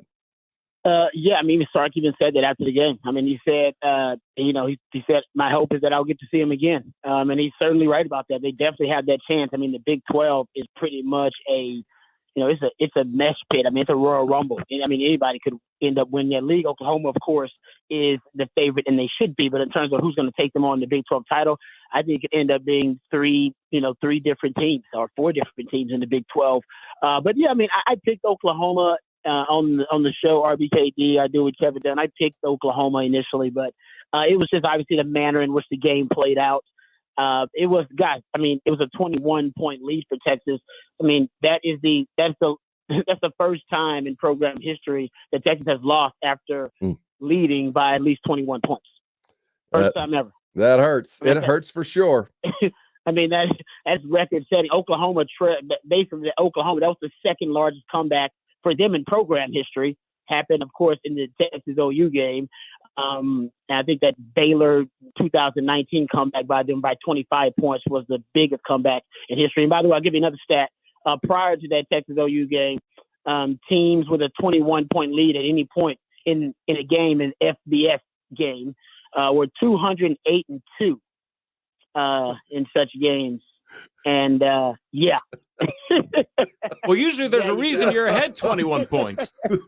So let me ask you. Go ahead. There's no excuse for you to lose a game when you're up by 21 points. So yes, Oklahoma they were the better team. It's a line of scrimmage game, and they ended up having better lines of scrimmage offensively and defensively. That played out through four quarters. But once you're up by 21 points in the game, it's almost inexcusable to lose that game, especially when you have the best running back in the country. There we go. Thank you. Okay, so let's look at how that happened. Why did Sark and that offense get away from just let Bijan run some clock, eat it up there in the third and into the fourth? How did they get goaded into airing it out and doing what they did? Yeah, I'll tell you what. It is interesting, right? Because I probably tweeted out maybe 4 days ago. I did some research about first downs. Found out that Oklahoma was really good on first downs against the run. Opposing teams were averaging less than 3 yards per attempt per rush on the ground versus Oklahoma. But in terms of the pass, when you pass on Oklahoma on first downs against that defense, teams were averaging 9 yards per pass attempt when they were facing Oklahoma on first down. So I said, if you're Sark going to this game, you're going to have to break tendency, right? Great teams, really good teams, they break tendency, use someone's preparation against them. And that's what Sark did. Sark, going into that game, Texas was running the ball on first down 75% of the time throughout the season. And in that game, the first 15 plays, which are your scripted plays, Sark threw the ball 70% of the time on first down. And they accounted, I'll give you a great stat. The 15-play script, right, that Sark, and he had that 70% pass rate, so he basically broke tendency on first down. If you look at the amount of points, they basically scored 28 points on the first 15 scripted plays offensively. Now, yeah, they had some help with special teams and a turnover by the Oklahoma Sooners. If you look at the first 15 offensive plays, it accounted for 28 points. It accounted for basically 41% of their total yards, 58% of their total points. off those 15 plays because he broke tendency. Now, what happened was he didn't know what to do once he was up by 21 points. He almost got too giddy, and he's like, I don't really know what to do. So he didn't actually keep his foot on the gas. He actually settled down a little bit. He tried to give the ball to Bijan, and the fact of the matter was after the 15 plays, because Texas, I think, had a better game plan going into the game.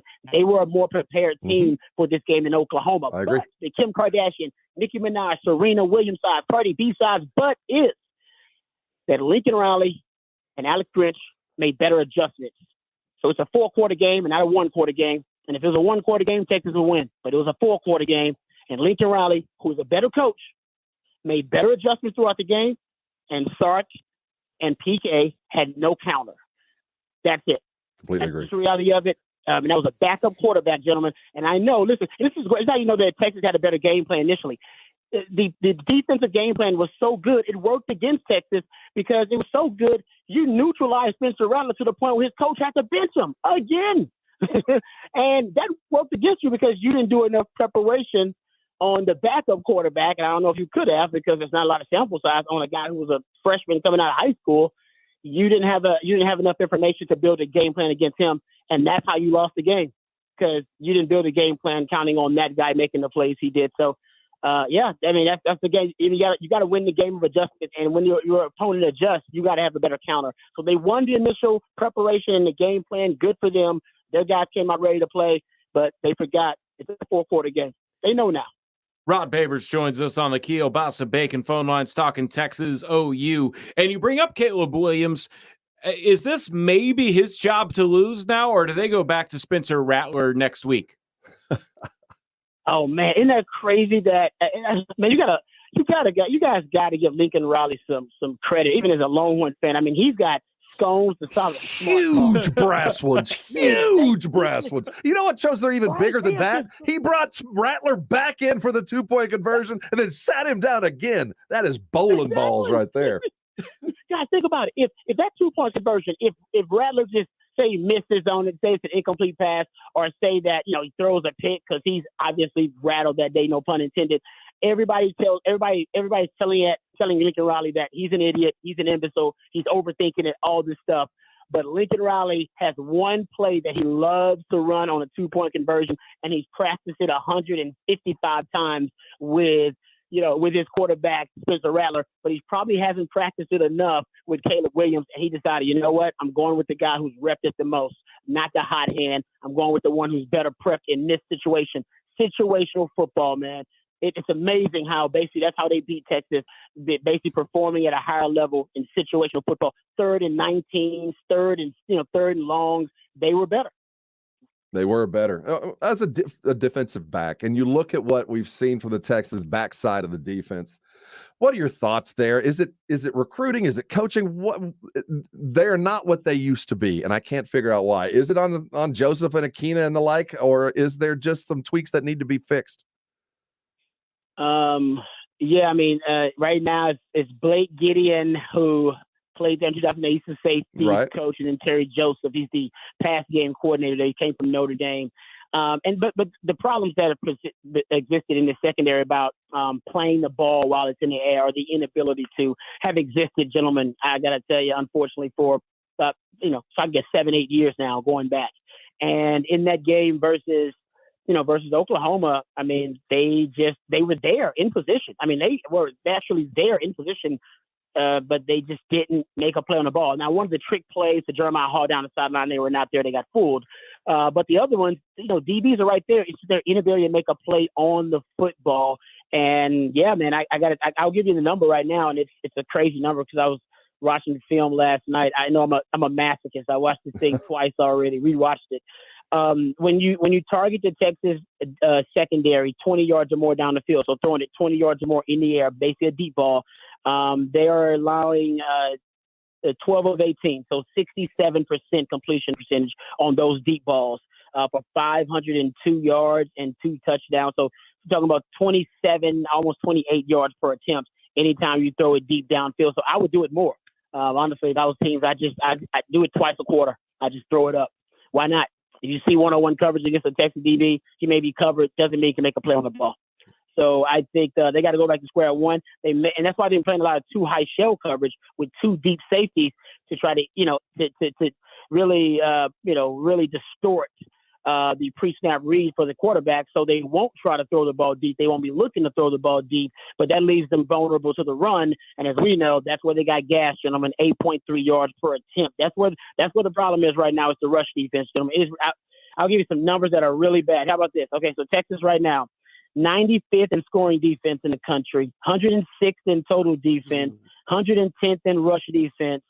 86th in third down defense. So right now the defense is historically bad. How bad? It's worse than any Manny Diaz, any Vance Bedford, any of those defenses that, struggled. Any Todd Orlando defense. No, none of those defensive coordinators had defenses that got to this point where they were this bad against the run. PK's defense allowed 8.3 yards per rush attempt. That is the most yards per rush that has been allowed by a PK coach defense since he became a defensive coordinator in 2010, gentlemen. And by the way, the Arkansas game where they allowed 7.1 yards per rush, third most yards per rush allowed by a PK coach defense. There are real issues with this defense, structural integrity issues, gap fit issues. I mean, they got all types of stuff going on. And there's no rest for the weary as Rod Babers joins us here on the Kielbasa Bacon phone lines to talk Texas football. Off of a bye week, they're taking on undefeated and 12th ranked Oklahoma State. It is a home game back at DKR, an 11 o'clock kickoff. But what are the keys to that game as we, kind of move forward and turn the page past this heartbreak of a loss at the Red River rivalry? One of the things is going to be the team's fourth quarter performance. Right now, unfortunately, they're being outscored in the fourth quarter. I believe it's the only, quarter they're being outscored in. They're outscoring their opponents by 51 in the first quarter. Great opening scripts. Right. By 37 in the second, by 12 in the third. But as you get deeper into the game, they seem to lose that advantage. In the fourth quarter, they're being outscored by their opponents by 8 points. So I don't know if it's conditioning. I don't know if it's, you know what? Yeah, it's probably conditioning. It's probably lack of talented depth. It's probably the lack of adjustments and counters by the coach. It's probably a combination of those things. They got to get that fixed. They got to perform better in the fourth quarter. These Big 12 games, there's a lot of parity. There's not a lot of separation between these teams. You're going to get close games. You're going to get games that come down to the fourth quarter. That TCU game came down to the fourth quarter. The Oklahoma game came down to the fourth quarter. If Texas Tech was a decent team, it'd come down to the fourth quarter. So they gotta rectify that. Oklahoma State, gentlemen, really fascinating what they've done. I'll be quick because I know you guys are close to being up against it. You got to give Mike Gundy credit for being able to reinvent himself. And Sarkisian talked about in his Monday press conference about 5 or 6 years ago. He admitted this. He admitted that on the defensive side of the ball, they started investing more on defense, whether it's the resources, whether you're talking about recruiting more, or whether you're talking about coaches and grad assistants, all this type of stuff. Started just devoting more and more resources to defense, and then changed his philosophy about recruiting and said on the back end, the back seven, the linebackers and the safeties and the corners, he stopped recruiting specific positions out of high school. So he started just recruiting body types, and he wanted just long, slender athletes. And then he'll basically, through that strength and conditioning program, they'll see those bodies grow. This was about 5 or 6 years ago. And now you look at that defense, and they're a top 15, top 20 defense. Right? I mean, that right now, Oklahoma State, right? So they used to be known for high-powered offense, but now they win with running game. They got a running back they're not afraid to give 30, 40 carries to and to control the ball, right, and control the game. And then they want to win the game with defense, which means they want to make it a fourth quarter game and go win it. Spencer Sanders is a turnover machine. I believe he already has 5 interceptions this year. I mean, he's the high-risk, high-reward guy. So I'm pretty sure that the Texas defense will have a bounce-back game because he is going to give them a few plays. But offensively, it's going to be a good test for the offensive line. That is the true weakness and vulnerability of this Texas offense. Right now, this offense is a top 10 offense in almost every metric. Scoring offense, passing efficiency, top 10 rushing offense, top 15 in total offense. I mean, they're legit offensively. 48 points is enough to win. Sark has got no criticism from me. My criticism today will go to PK and this defense, but I digress. I think offensively, it will be a good test for that offensive line. That front of Oklahoma State is tough. I think Texas will win, but if they're still down on themselves and it's still a little depressed from the Texas OU game, that one loss could beat them twice. Remember Jalen Warren, they could run the ball. This is an Oklahoma State team that might be a little bit more physical than we're accustomed to. Gundy's, 7-9, I think, against Texas. This should be a nice home return and a good win. I think it'll matter to the Texas program after they get this one, feel good about themselves, and head toward that December 4th rematch up in Jerry World. That's the goal. That's the goal for the Longhorns right now, to face the Sooners with a lot more on the line this time around. Hey, he is Rod Babers. Rod, thank you so much for taking the time. You do it every week, and nobody that I know has their fingers on the pulse of this Longhorn football team than you. So we appreciate you joining us. Hey, appreciate the kind words as always, brother. Thanks for the time. It's always fun. So I'll talk to y'all next week. Rod Babers, man. It's got to be tough for a defensive backs that, DBU for the longest time. We really see, and to see the back end of that defense let them down in situations that were lightning strikes. I mean, who can prepare for freshman quarterback who plays completely different, rolling right and throwing a rope to the goal line? Not a lot you can do. You just need to make sure you're in that right position. I think that at the end of this, that Sark will be better off, because the problems that Texas has to fix are very apparent as they get closer and closer to the SEC. You know where your issues are. And I think he did, as Baber said, got a little outcoached by Lincoln Reilly. Got a little taken out of the game plan that I think would have been more effective for him after the scripted plays.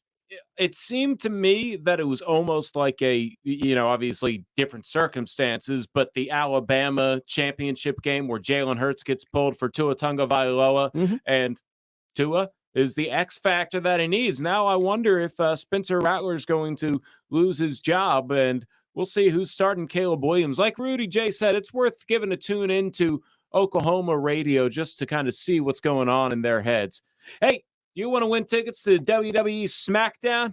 It's coming to the AT&T Center December 3rd, and we've got your chance to win tickets all week long. Listen to San Antonio Sports Star for your chance to win and go see WWE SmackDown live at the AT&T Center once again, December 3rd. You can call in right now. James Pledger will take your call for lucky caller number 6. That's right, caller number 6. Otherwise, if you don't win them, you can buy tickets online at WWE.com.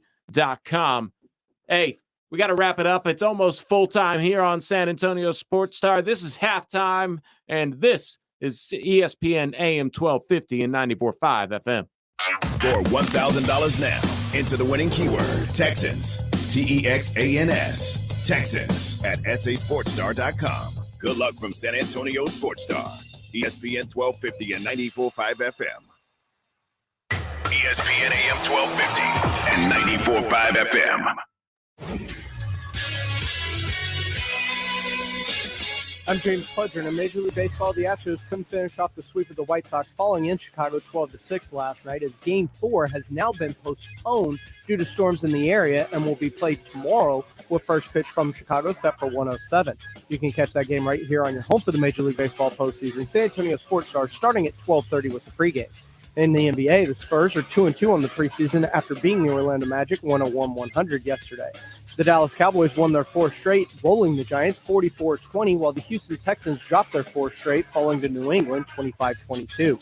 In college football, the Texas A&M Aggies are ranked 21st this week after upsetting then top-ranked Alabama 41-38, while the Texas Longhorns fell to 25th in the poll after falling to 6th-ranked Oklahoma 55-48.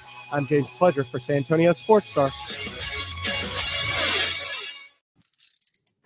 If you get arrested, get out of jail fast by calling AA Best Bail Bonds, 210-225-2121. Text bail to 474747 or online, mybestbailbonds.com. You don't have to call attorneys or anybody else. Don't be forced into a PR bond. If the jail offers you one, make sure you understand the conditions before accepting it. AA Best Bail Bonds. Nobody beats their price. They have payment plans. Call 210-225-2121 or mybestbailbonds.com. License number 149.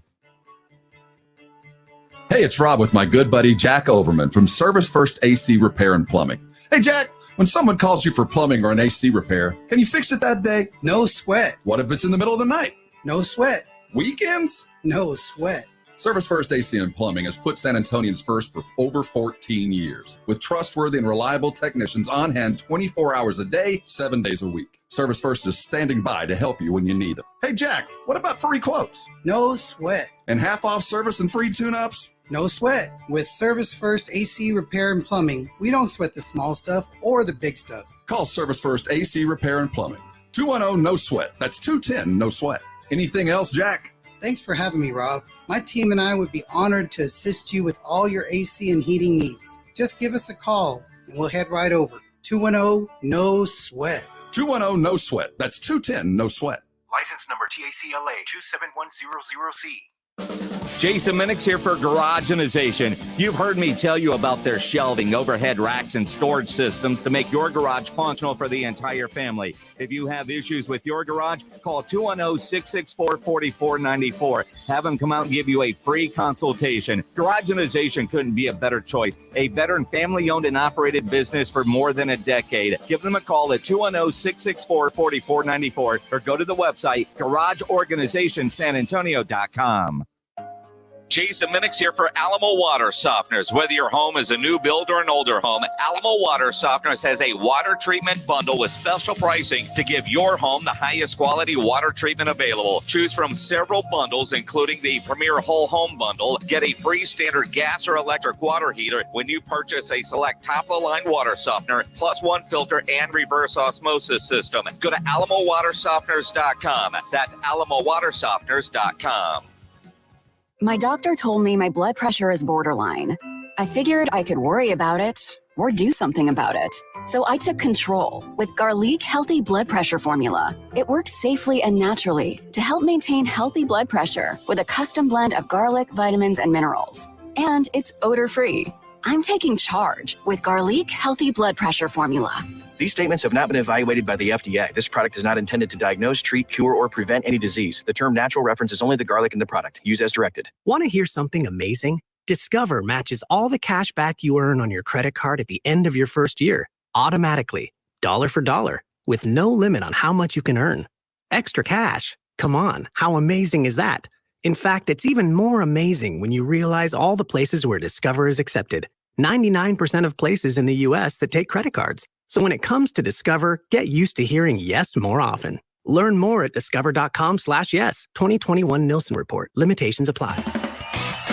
Rock the Mic is back at Slacker Sports and Arcade Bar. Do you have what it takes to jump on the air with us at San Antonio Sports Star, ESPN AM 1250 and 94.5 FM? How well do you know your sports? Do you think you can hang with our team? Now is your chance. Slacker Sports and Arcade Bar wants to see what you got. Tune in for more details to San Antonio Sports Star, ESPN AM 1250 and 94.5 FM, because Rock the Mic is coming to a Slackers near you. If you're thinking about a compact tractor and you want the best, you can afford a Kubota. Hi, I'm John Ewald with Ewald Kubota. Come into one of our 10 locations and check out the Kubota L2501 tractor package deal, which includes a 4-wheel drive tractor with a hydrostatic transmission, a front loader, a rear mower, a box blade, and a trailer, all for one low price. With a deal this good, you can afford a Kubota from Ewald Kubota. Check out our package deals at ewaldkubota.com. Friday nights under the lights. Don't miss the high school football game of the week. Powered by Hill Electric. This Friday on San Antonio Sports Star, ESPN 1250 and 94.5 FM. Hi, this is Paul Feinbaum, and you're listening to San Antonio Sports Star, ESPN 1250 and 94.5 FM. What's up, y'all? It's halftime. Carl Schoening, Rob Thompson, James Pudger, rocking the music. What music is that? It's Led Zeppelin, man. It's Led Zeppelin. One of the Led Zeppelin? greatest Cool. bands of all time. I've heard of them. He's read history books, James. I was actually out at ACL this weekend on Sorry, Saturday. This isn't Theta Waves. Sorry, yeah. No, Carl was at the ACL. I don't believe Did you him. go see Billie Eilish? I saw Billie Eilish, but the crowd was too big, and we were so far back that it wasn't that good. But if we were 100 yards closer, it would have been awesome. Did you buy your tickets to go was it for Billie Eilish or was it for anybody else that you wanted to go see? Family was in town, so we just decided to go with them. It was kind of one of those things where schedule worked out, and it was a spur of the moment thing. So like Thursday afternoon, we decided to buy tickets. And any Saturday bands we that were out there. surprised you? Anybody that you saw that you'd never heard of that you said, I got to go get some of the downloads? The Hue is a Mongolian rock band. Okay. They're okay. They were good. If you're into rock, If you're into you can deal with Mongolian rock bands? Yeah, if you can deal with as far as Mongolian rock bands go, they're top of the class. What's the best thing you ate? They had somebody. One of the people in our group gave me a chocolate, I think, walnut muffin, and that was pretty good. That's not all that crazy. Oh no, I don't go too crazy. You're not a crazy kind of, because ACL. What's that ice cream cone thing with the nachos and the cheese and that ice cream thing? Oh, I don't know. Oh, that's worth going back year after year for. It did have a lot of alcohol. In fact, there was a margarita that I was able to pick up on the way. That was delicious. ACL. This was an odd year. So, what was the headline? Was Billie Eilish the headline that night? The headline. And The best concert that I saw out of like the four that I hopped around to was Alice in Wonderland. She's an EDM artist. Okay. She is awesome. I've seen her before too, and she puts on a show. That was a really good time, just kind of being up close. Everybody had to be vaccinated, or at least bring your probably illegal vaccine card if you're not. And that was when I found out that my girlfriend and I have alternate sizes on our Vax cards. See, I've only really seen weird. one Vax card, and I've had to travel with mine. I've been to different states and had to use them, and everybody only has used the same one that I have. And you have a different one. Apparently, yeah. It's called a fake one. Well, I know for a fact there's real. I just find it interesting that there are actually different types of Vax cards. I thought they were all the same. They look the same until you put them right next to each other, and they're just slightly different size. Both of them are still too awkward to fit into a wallet. And Go get your own. Why don't you go get your own Vax card? Get yourself Vax so we can do more stuff like that. So you can go to ACL. So you can go stand inside of a gym and point at Kyrie and say, sorry, I'm going to be at that game. Well, tomorrow we're going to have a short halftime as we make way for the Houston Astros in Game 4 against the Chicago White Sox. I'm Carl Schoening. He's Rob Thompson. That's James Pledger. We appreciate y'all spending your midday break with us. The Blitz coming up at 4 with Jason Minix here on San Antonio Sports Star. At Diamonds Direct, we never take you for granted. We understand you always have a choice. That's why this week we want to take pause to